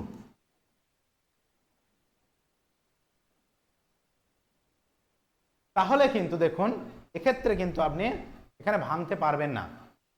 সেক্ষেত্রে কিন্তু এটি কিন্তু সংযোগিক বাক্য হবে না। রাম দুজনেই বন্ধু এবং শ্যাম দুজনেই বন্ধু, এরম হতে পারে না।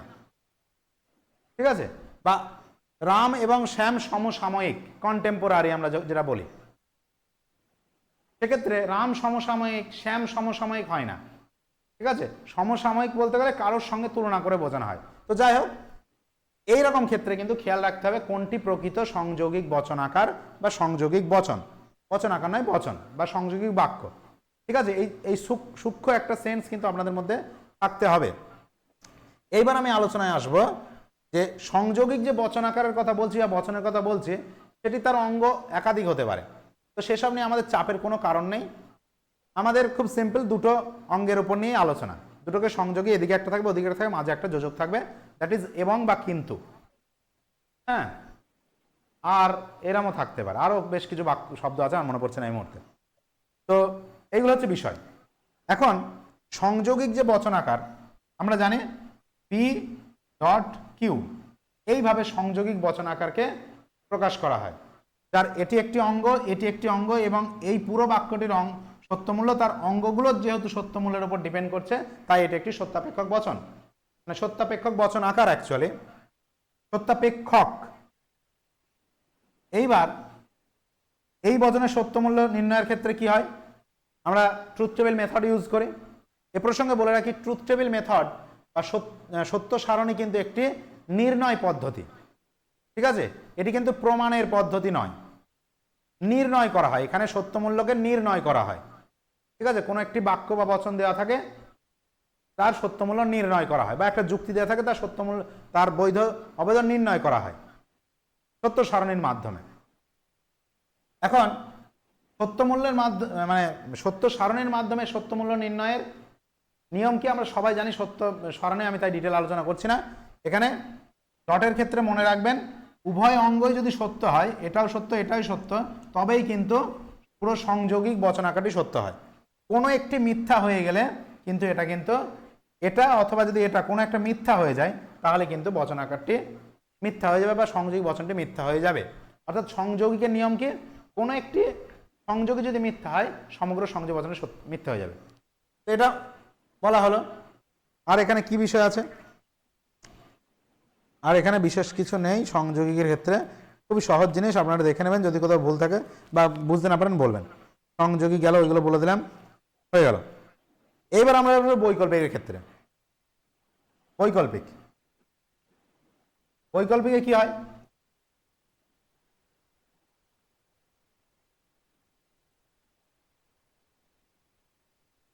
বৈকল্পিকে আমরা জানি অথবা থাকে মাঝখানে, অথবা কিংবা নতুবা এসব থাকে, এদিকে একটা অঙ্গ থাকে এদিকে একটা অঙ্গ থাকে, যাদেরকে বিকল্প বা ডিসজাঙ্ক্ট বলা হয়। তো বৈকল্পিক বচনের ক্ষেত্রে এই অথবা শব্দটা নিয়ে অনেক সময় সমস্যা হয়, যে এটা বিসংবাদী নাকি অবিসংবাদী। অথবা শব্দটিকে দুটো অর্থে ভাগ করা হয়, বিসংবাদী আর অবিসংবাদী। বিসংবাদী অথবা কি, বিসংবাদী অথবার ক্ষেত্রে এই দুটো বিকল্পের মধ্যে যে কোনো একটি সত্য হতে পারে, দুটোই সত্য হতে পারবে না, অন্তত একটি এবং সর্বাধিক একটি বিসংবাদীতে বলা হয়। বিসংবাদী মানে বিরুদ্ধ, অর্থাৎ আপনার এই বিকল্পগুলো পরস্পর বিরুদ্ধ হবে, রাম জীবিত অথবা রাম মৃত, দুটো একসঙ্গে সত্য হতে পারবে না, সেটা হচ্ছে বিসংবাদী বা বিরুদ্ধ বলা হয়, বিসংবাদী অথবা। আর অবিসংবাদীর ক্ষেত্রে কি, দুটোই কিন্তু সত্য হতে পারে, অন্তত একটি সত্য কিন্তু দুটোও সত্য হতে পারে, এটা হচ্ছে অবিসংবাদী বা অবিরুদ্ধ, এভাবে মনে রাখবেন। তাহলে বিসংবাদী অবিসংবাদী বুঝতে পারলাম। এর আকার আমরা কিভাবে লিখি, পি ভেল কিউ, এইভাবে আমরা কিন্তু এটাকে প্রকাশ করি। এর সত্যমূল্য নির্ণয়ের মানে উপায় কি, এখানে মনে রাখতে হবে যে কোনো একটি সত্য হলে সমগ্র বচন আকারটি সত্য হয়ে যাবে। পি অথবা কিউ যদি সত্য হয়, যে কোনো একটি সত্য হলেই এটি কিন্তু সত্য। আর মিথ্যার ক্ষেত্রে কিন্তু দুটোকেই এখানে মিথ্যা হতে হবে, তবেই কিন্তু এটা মিথ্যা হবে, ঠিক আছে? অর্থাৎ বৈকল্পিক বচন আকারের ক্ষেত্রে ভেলের ক্ষেত্রে নিয়ম কি, ভেলের ক্ষেত্রে নিয়ম হচ্ছে উভয় অঙ্গ বা বাক্য মানে বিকল্পকে কিন্তু মিথ্যা হলে তবেই সমগ্র বচন আকারটি মিথ্যা হবে। এটা হয়ে গেল বৈকল্পিকের ক্ষেত্রে। বৈকল্পিকে আর কিছু নেই, হ্যাঁ এটাই হয়ে গেল, আর কিছু নেই বৈকল্পিকে। আর বাকি জিনিসগুলো একটু বই স্টাডি করবেন, আশা করি বোঝানোর কিছু নেই, পেয়ে যাবেন। এবার আমি আসব আপনার প্রাকল্পিকের ক্ষেত্রে, ইম্পর্টেন্ট। আমরা আলোচনা করলাম বৈকল্পিক, সংযৌগিক, নিষেধক। এবার আমরা আসবো প্রাকল্পিক। প্রাকল্পিক বচন আকারের ক্ষেত্রে আমাদের মনে রাখতে হবে, হ্যাঁ, প্রাকল্পিক বচন আকারের বা বচনের দুটো অংশ থাকে বা অঙ্গ থাকে। এই দুটো অঙ্গ হচ্ছে আপনার পূর্বগ এবং অনুগ। যদির পরের অংশ আমরা জানি এটাকে কিভাবে প্রকাশ করা হয়, যদি যদি ড্যাশ তবে ড্যাশ, এইভাবে আমরা প্রকাশ করি। এবং প্রাকল্পিক বচনাকারের আকারটি হচ্ছে এরকম। এখন যদির এই যে পরের অংশ যেটা থাকে পূর্বগ, আর এইখানে যেটা থাকে সেটাকে বলে অনুগ বা অনুকল্প। এখানে পূর্বগ বা পূর্বকল্প, অ্যান্টিসিডেন্ট, আর এটাকে বলে কনসিকুয়েন্ট বা অনুকল্প বা অনুগ। ঠিক আছে? তো এই পূর্বগ এবং অনুগর মধ্যবর্তী যে সম্বন্ধ সেটাকে বলে প্রতিপত্তি, ইমপ্লিকেশন। প্রতিপত্তি, এই প্রতিপত্তিকে কিন্তু 4 রকম ভাবে ভাগ করা হয়। এই জিনিসটা একটু মনে রাখবেন, অবশ্যই ইম্পর্টেন্ট, পরীক্ষায় কিন্তু থাকলেও থাকতে পারে। এই প্রতিপত্তি পূর্বগ আর অনুগের মধ্যে যে সম্পর্ক, প্রতিপত্তির সম্পর্ক, সেটা মেনলি 4 রকমের হয়ে থাকে। সেটা আপনারা শুক্লা চক্রবর্তী ম্যাডামের বইয়ে পেয়ে যাবেন। তবে যেটুকু আলোচনা বা বোঝানোর আমি বুঝিয়ে দিচ্ছি। সেখানে বলছে 4 রকমের সম্পর্ক: যৌক্তিক সম্পর্ক, কারণগত যৌক্তিক প্রতিপত্তি, কারণগত প্রতিপত্তি এবং সংজ্ঞামূলক প্রতিপত্তি আর বস্তুগত প্রতিপত্তি। এখানে একটা খুব সুন্দর কিন্তু একটা প্রশ্ন হতেই পারে, অবশ্যই এখান থেকে কিন্তু একটা প্রশ্ন হতে পারে। 4টে অপশন দেওয়া আছে, খুব সুন্দর। এই জায়গাটা ক্লিয়ার না থাকলে কিন্তু অনেকের সমস্যা হতে পারে। তো এই 4 রকম যে প্রতিপত্তি রয়েছে, এর মধ্যে মেনলি বস্তুগত প্রতিপত্তি, যেটা ম্যাটেরিয়াল ইমপ্লিকেশন আমরা বলি, সেটাই আমরা কিন্তু এখানে আলোচ্য বিষয়। অর্থাৎ আমরা প্রত্যেকটাই প্রাকল্পিক সম্পর্কে আবদ্ধ। ঠিক আছে? প্রত্যেকটার সঙ্গে প্রাকল্পিকের সম্পর্ক রয়েছে। বাকিগুলো খুবই সহজ, যৌক্তিক, কারণগত এবং সংজ্ঞামূলক। এগুলো কি? এগুলো অবশ্যই শতসত্য হবে, অর্থাৎ একটি অবশ্যই অন্যটাকে অনুসরণ করবে প্রত্যেকটির ক্ষেত্রেই। পূর্বগ সত্য হলে অনুগ সত্য হবে, পূর্বগ মিথ্যা হলে অনুগ মিথ্যা হবে, অনুগ মিথ্যা হলে পূর্বগ মিথ্যা হবে।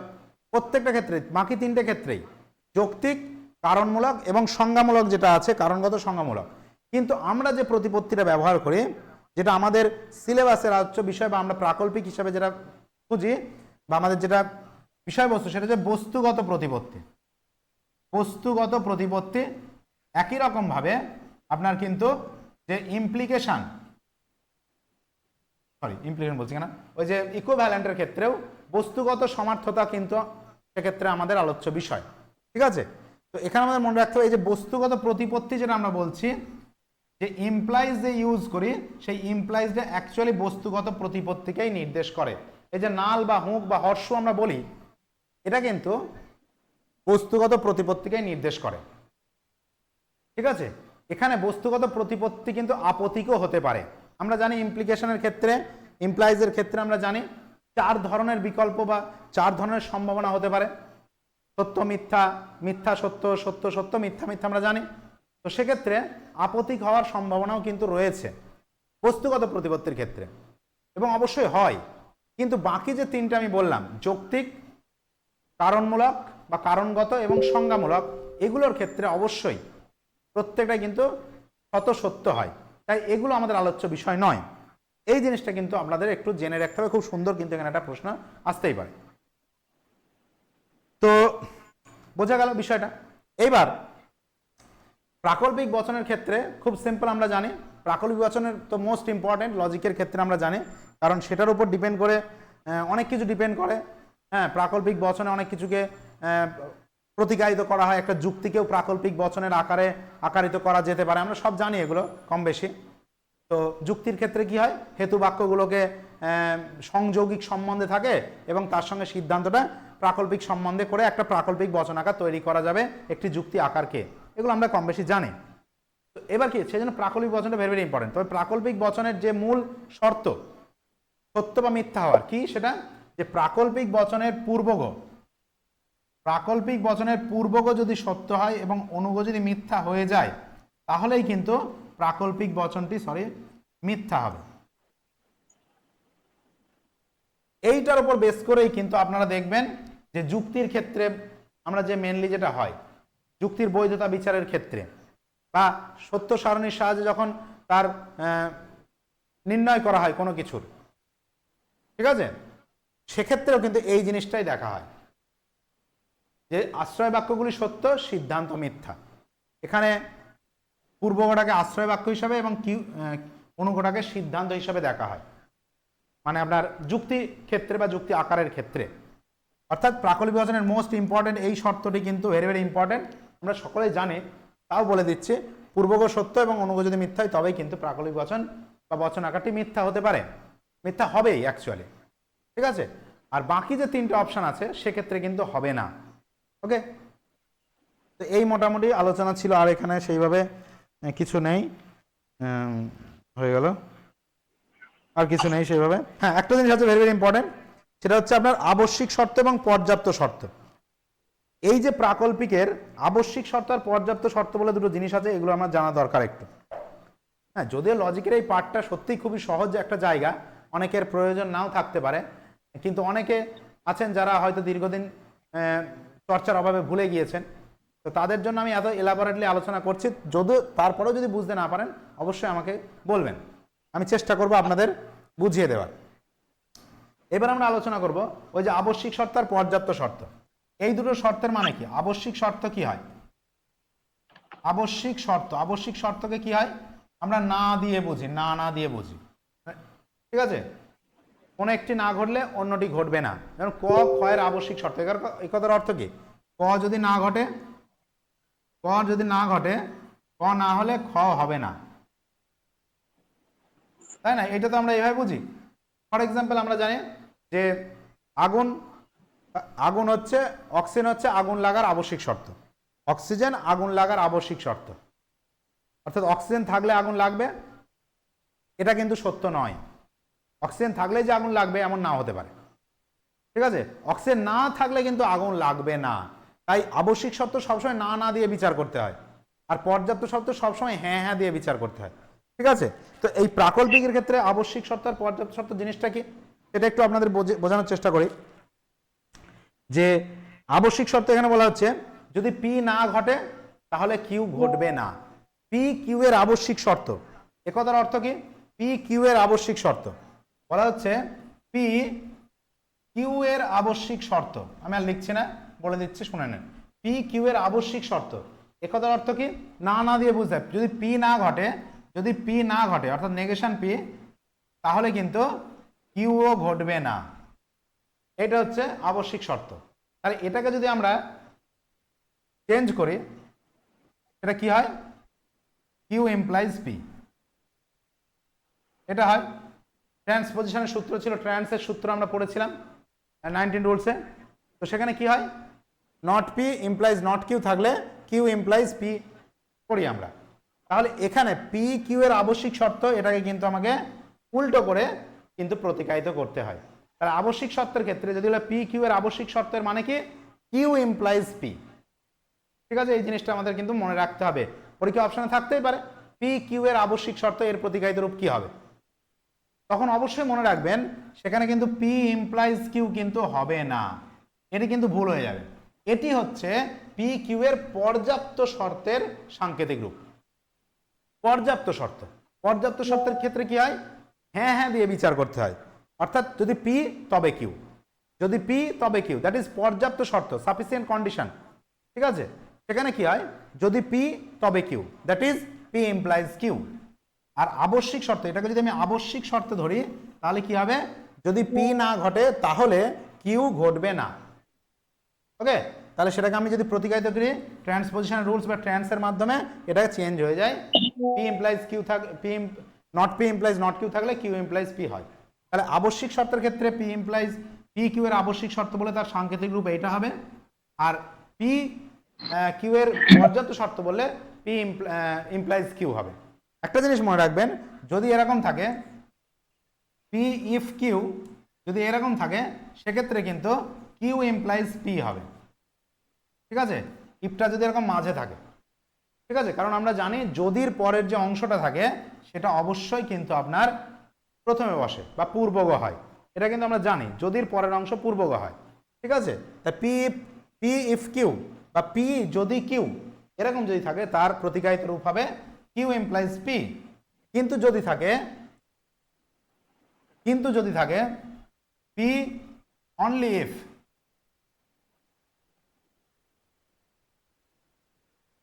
পি অনলি ইফ কিউ, তাহলে কিন্তু আপনার মনে রাখবেন সেটা পি ইমপ্লাইজ কিউই হবে, ঠিক আছে। কেবল যদি, ঠিক আছে, কেবল যদি এরকম থাকে অনলি ইফ, যদি মাঝে অনলি ইফ বা কেবল যদি থাকে তাহলে কিন্তু কোনো চেঞ্জ হবে না, ডাইরেক্ট পি ইমপ্লাইজ কিউ হয়ে যাবে।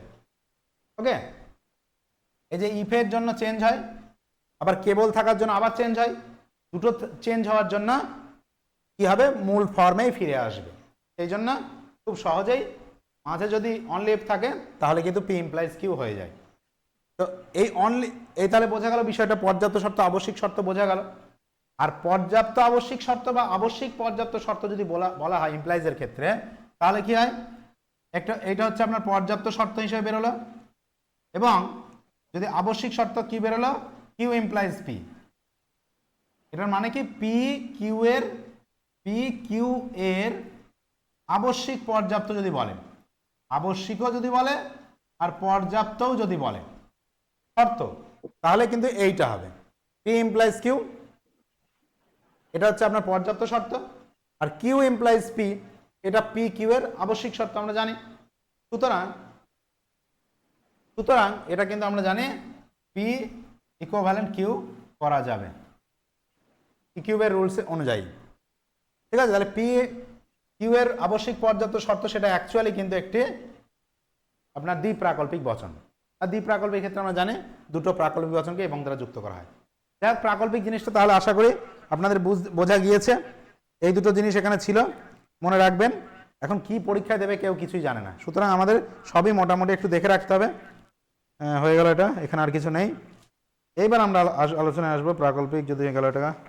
ওকে, দ্বি প্রাকল্পিকের এবার আমরা পদার্পণ করব। একই রকম ভাবে যেটা আমরা বললাম প্রাকল্পিকের ক্ষেত্রেও যা, দ্বি প্রাকল্পিকের ক্ষেত্রেও সেম জিনিস।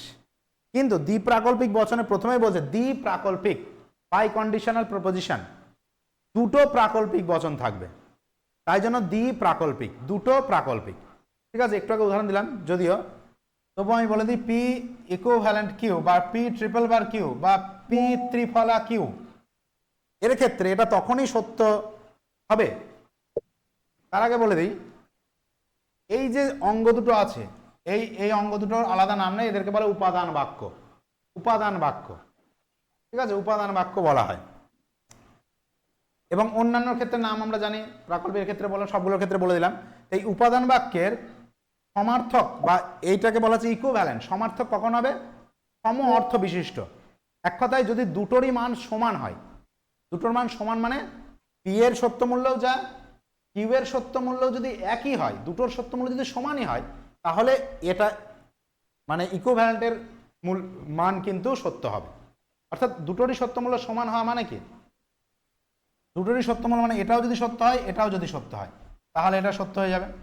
অথবা এটা যদি মিথ্যা হয়, এটা যদি মিথ্যা হয় এবং এটাও যদি মিথ্যা হয় তাহলেও কিন্তু এর মান সত্য হয়ে যাবে। অর্থাৎ উভয়ের মান যদি সত্য একই থাকে, সেম সমমূল্য হয়, তাহলে কিন্তু এটা কিন্তু সত্য হবে।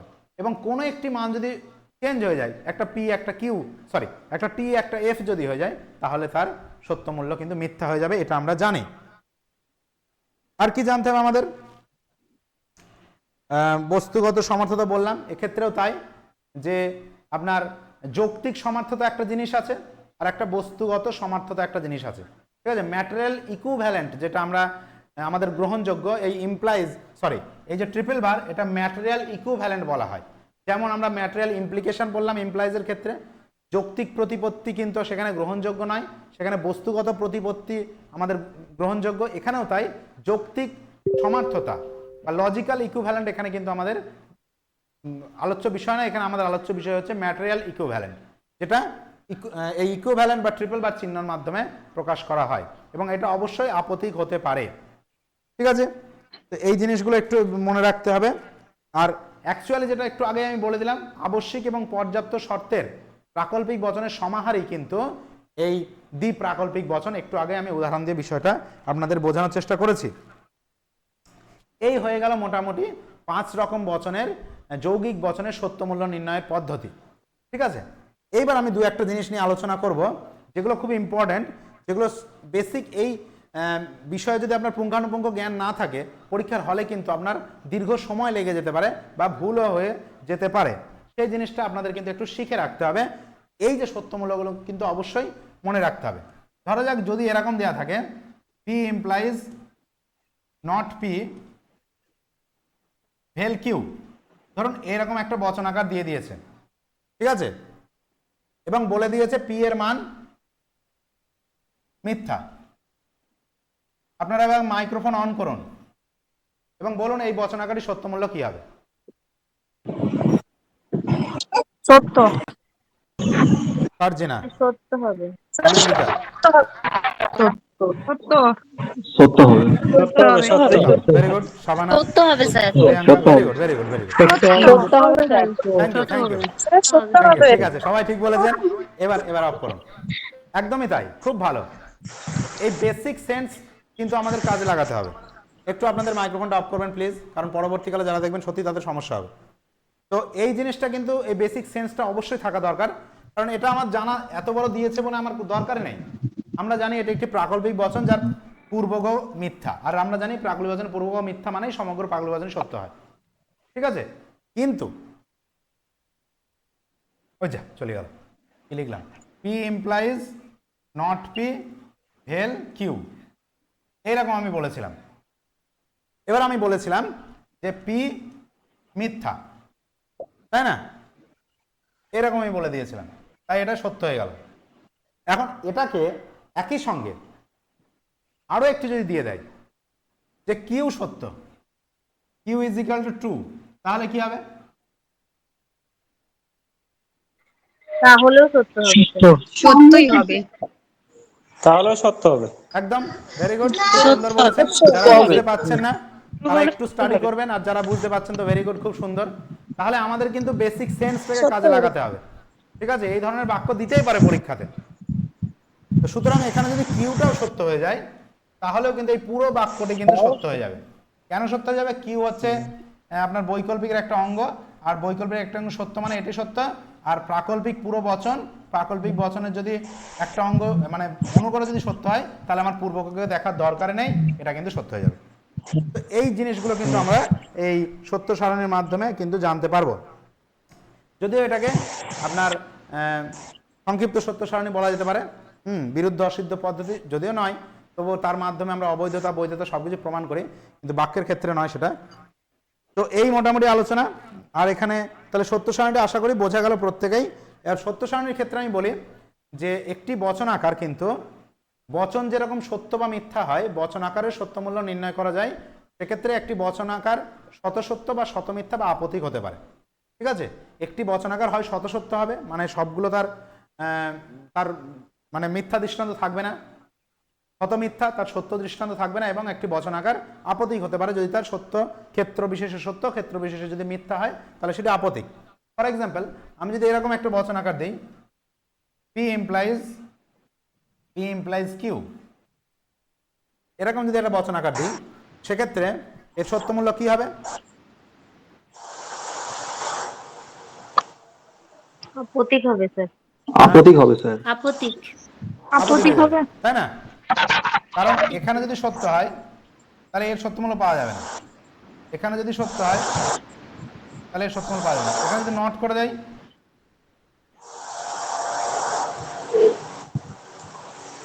তাহলে সত্য হবে। পি কি সত্য বলছে? পি কে কি সত্য বলছে? না, তাহলে কিউ এর মান আপতিক জানা হবে। নেই, মানে মানটা পি না, পি ইকুয়াল টু কি টি দেওয়া আছে? পি সত্য ফত্য কিছু দেওয়া নেই, আচ্ছা, কিছু দেওয়া নেই। কিছু দেওয়া নেই। টেবিল করে বার। ধরুন কিছুই দেওয়া নেই। যদি আমি এটা পি ধরে নিই সত্য, বা এটাকে আমি পি মিথ্যা ধরে নিই, পি যদি মিথ্যা হয় তাহলে এটা হবে সত্য, আর পি যদি মিথ্যা হয় এটা সত্য মানে এটা সত্য হয়ে গেল। আর পি যদি সত্য হয় তাহলে পি সত্য হলে এটা মিথ্যা, হ্যাঁ এটা সত্য হয়ে যাবে, তার মানে এটা সত্য বচনাকার, তাই না? এখানে কারোর মান দেওয়া থাক বা না থাক দেখার দরকার নেই। আশা করি আমি ঠিক বোঝালাম। অ্যাকচুয়ালি দেখে নেবেন আপনারা যে ঠিক বললাম কিনা। স্যার স্যার স্যার সেকেন্ড রোতে তো একটা এফ বেরিয়েছে, হ্যাঁ, সেকেন্ড রোতে তো একটা এফ বেরিয়েছে। কোথায় বেরিয়েছে? কোথায় বেরিয়েছে ম্যাডাম? স্যার বলছিলাম ওই সেকেন্ড রোতে, মানে টি ইমপ্লাইজ কিউ যেটা এফ হয়েছে, তাহলে টি ইমপ্লাইজ এফ হলে তো ওখানে এফ হবে। দেখুন আমি বলছি কি, ভালো করে বুঝুন, খুব ইজি জিনিস।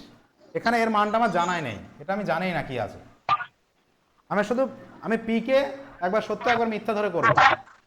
পি কে একবার সত্য, কাইন্ডলি আপনারা মাইক্রোফোনটা অফ করবেন। পি কে একবার সত্য একবার মিথ্যা ধরে করব। আমি যদি পি কে মিথ্যা ধরি, ধরুন এটাকে আমি মিথ্যা ধরুন এটাকে আমি মিথ্যা ধরলাম, এটা পি, এটাকে আমি মিথ্যা ধরলাম। তাহলে এটাকে যদি মিথ্যা ধরে তাহলে এটা তো সত্য হয়ে যাবে। আমার কিউ এর মান জানার দরকারও নেই।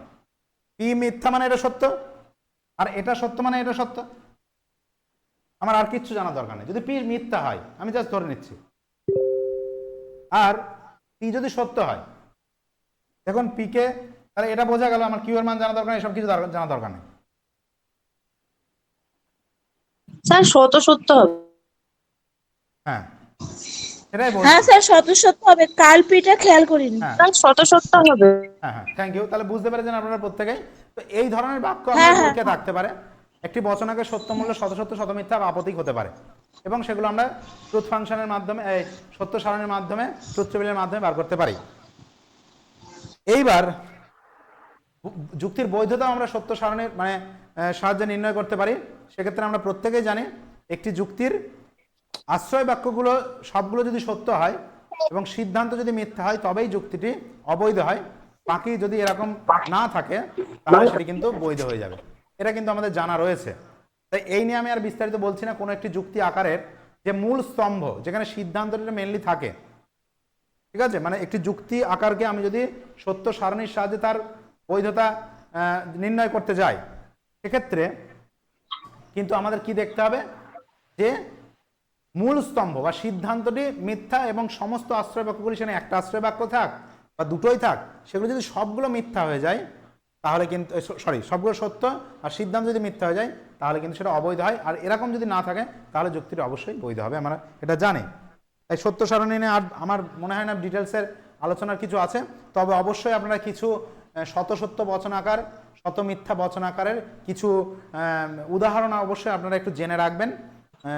যদি এরকম সমস্যা আপনাদের মনে হয় যেটা সমস্যা লাগছে, তবে সমস্যার কিছু নেই, আপনি পরীক্ষার হলে এটা 30 সেকেন্ডেই বার করতে পারবেন যদি একটু জ্ঞান থাকে। তো এটা হয়ে গেল।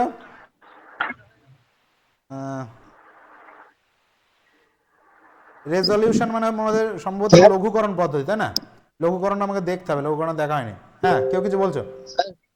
হ্যাঁ, বলছিলাম যে স্যার ওই নিষেধক চিহ্নটি তো স্যার সত্যাপেক্ষক যোজক নয়, কিন্তু সত্যাপেক্ষক বাক্য বলা যাবে? হ্যাঁ, সত্যাপেক্ষক বাক্য বলা যাবে, সত্যাপেক্ষক বাক্য বা বচন বলা যাবে, যোজক নয়। ঠিক আছে, যোজক নয়। হ্যাঁ, তো শর্ট আউট একটা এখানে অপশন আছে, রেজলিউশনটা আমি একটু দেখবো। লঘুকরণ পদ্ধতিটা দেখা হয়নি, এটা আমি পরে আলোচনা করবো। ওদিকে ডিলেমাটা আমি আলোচনা করিনি, অবশ্যই ক্লাস নিয়ে নেবো।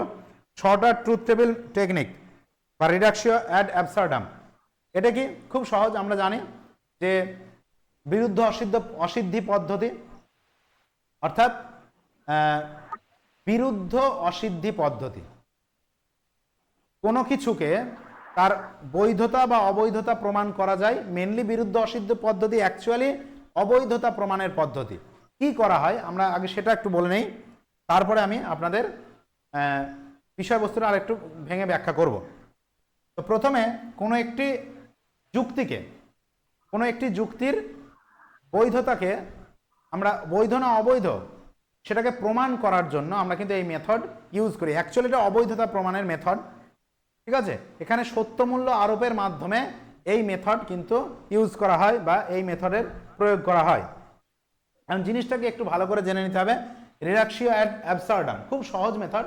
আমরা জানি একটি যুক্তির আমি যদি এরকম লিখি P implies Q not Q therefore P, আমি যদি এরকম লিখি তো এটি একটি যুক্তি আকার আমি তৈরি করেছি।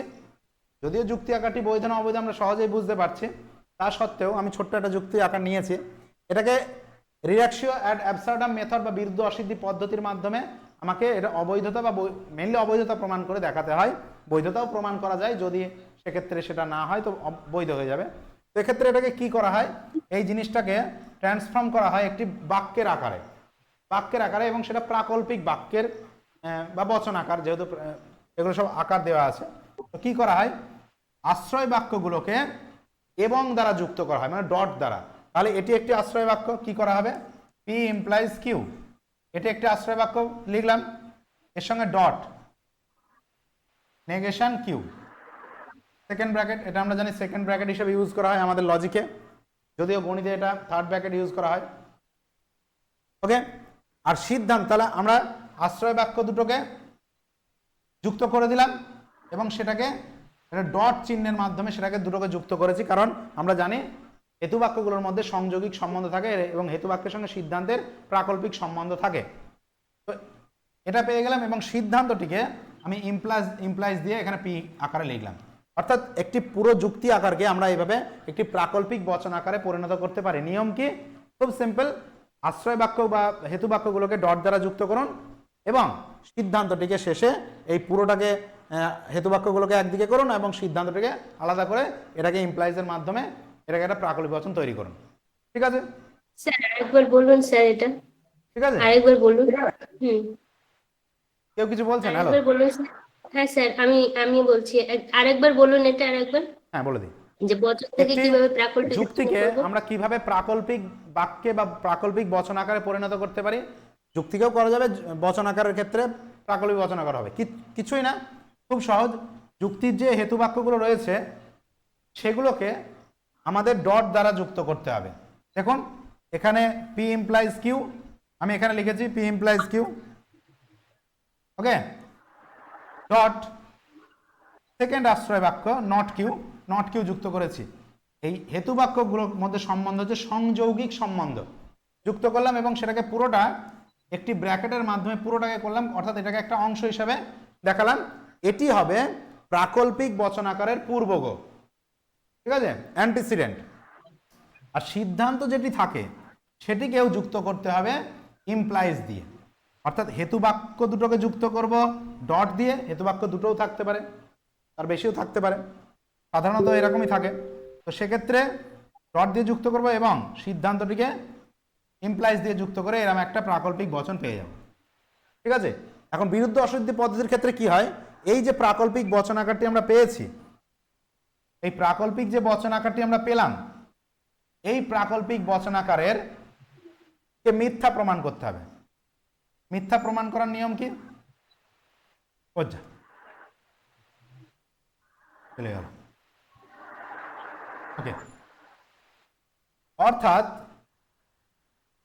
বিরুদ্ধ অসিদ্ধি পদ্ধতি, ঠিক আছে, বিষয়টা বলবো একটু পরেই।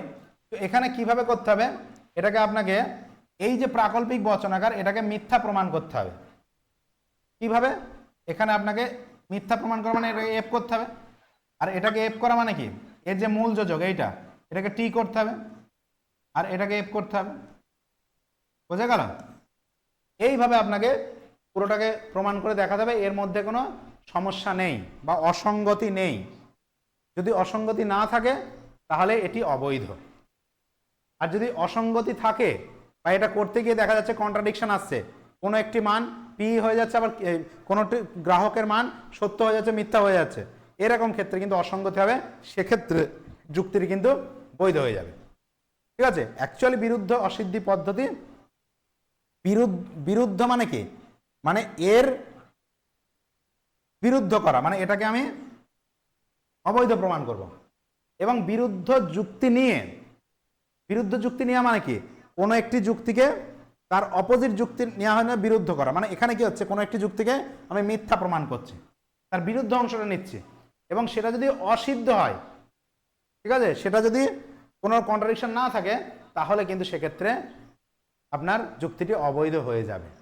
অর্থাৎ এই যে মান পেয়েছি, এই মান অনুযায়ী কিন্তু যদি আমি পুরো বাক্যটাকে সাজাই তাহলে কিন্তু দেখা যাক কোনো সমস্যা হচ্ছে কিনা। কিউ এর মান পি এর মান এফ, তাহলে পি এর মান এখানে এফ, তার মানে এটা টি, আর এটা টি মানে এটাকেও টি হতে হবে, তার মানে দেখা যাচ্ছে না। তার সিদ্ধান্তে শুধু এক জায়গায় টি হয়েছে, বাকি সব এফ।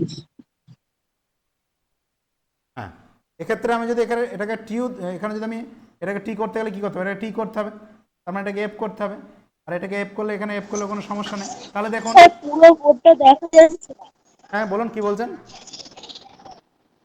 বলছিলাম যে স্যার পুরো বোর্ডটা দেখা যাচ্ছে না। হ্যাঁ, দেখা যাচ্ছে না পুরো বোর্ডটা। সবাই সমস্যা হচ্ছে এরকম? আপনারা যার যে যে দেখতে না পাচ্ছেন স্যার, সে দেখতে full screen করে পাচ্ছি নিন, please। হ্যাঁ স্যার আমি দেখতে বড় করতে হবে। আপনি দেখতে পাচ্ছেন স্যার, চুপ করুন সকলে। সমস্যা যে হচ্ছে না, দেখতে বোঝা পাচ্ছেন যাচ্ছে। না, সমস্যা হচ্ছে না। স্ক্রিনটাকে ফুল স্ক্রিন করে নিন। কোনো সমস্যা আর হচ্ছে ফুল না। স্ক্রিন কিভাবে করবেন আমি পূর্বেই একবার ব্যাখ্যা করে দিয়েছি, সবাইকে জনে জনে বোঝানো সম্ভব নয়। তাও আরেকবার বলে দিচ্ছি, ফুল স্ক্রিন করার নিয়ম হচ্ছে যেখানে যে বক্সে আমাকে দেখতে পাচ্ছেন সেই বক্সে ক্লিক করুন। দেখুন তার একদম ডান দিকের নিচের দিকে কোনায় 3টে ডট আছে, ডটে ক্লিক করুন। ডটে ক্লিক করলে দেখুন নিচে কতগুলো অপশন আসবে, তার মধ্যে ফুল স্ক্রিনটাকে করে দিন, দেখুন ফুল স্ক্রিন হয়ে যাবে। যাই হোক, তো পেয়েছেন ম্যাডাম? হ্যাঁ স্যার। ওকে, সবগুলোই ফলস এসছে। Thank you. দেখুন তাহলে এইখানে কিন্তু এটা অবৈধ প্রমাণিত হয়ে গেল, এফটা কিন্তু এখানে হয়ে গেল, এটা কিন্তু কোনো কন্ট্রাডিকশন এলো না, তাহলে এটা অবৈধ। এই যে মেথডের মাধ্যমে করা হয় এই মেথডটাকেই বলা হচ্ছে আপনার বিরুদ্ধ অসিদ্ধি পদ্ধতি বা রিডাকশিও অ্যাড অ্যাবসার্ডাম, বা এটাকে সংক্ষিপ্ত সত্য সারণীও বলা হয়। ঠিক আছে, সংক্ষিপ্ত। দেখুন এখানে সত্যমূল্য ব্যবহার করা যায় কিন্তু খুব সহজেই, খুব সংক্ষেপেই কিন্তু এটাকে কিন্তু আমরা অবৈধ প্রমাণ করে দিয়েছি, বুঝতে পারছেন? তাহলে এটা হয়ে গেল।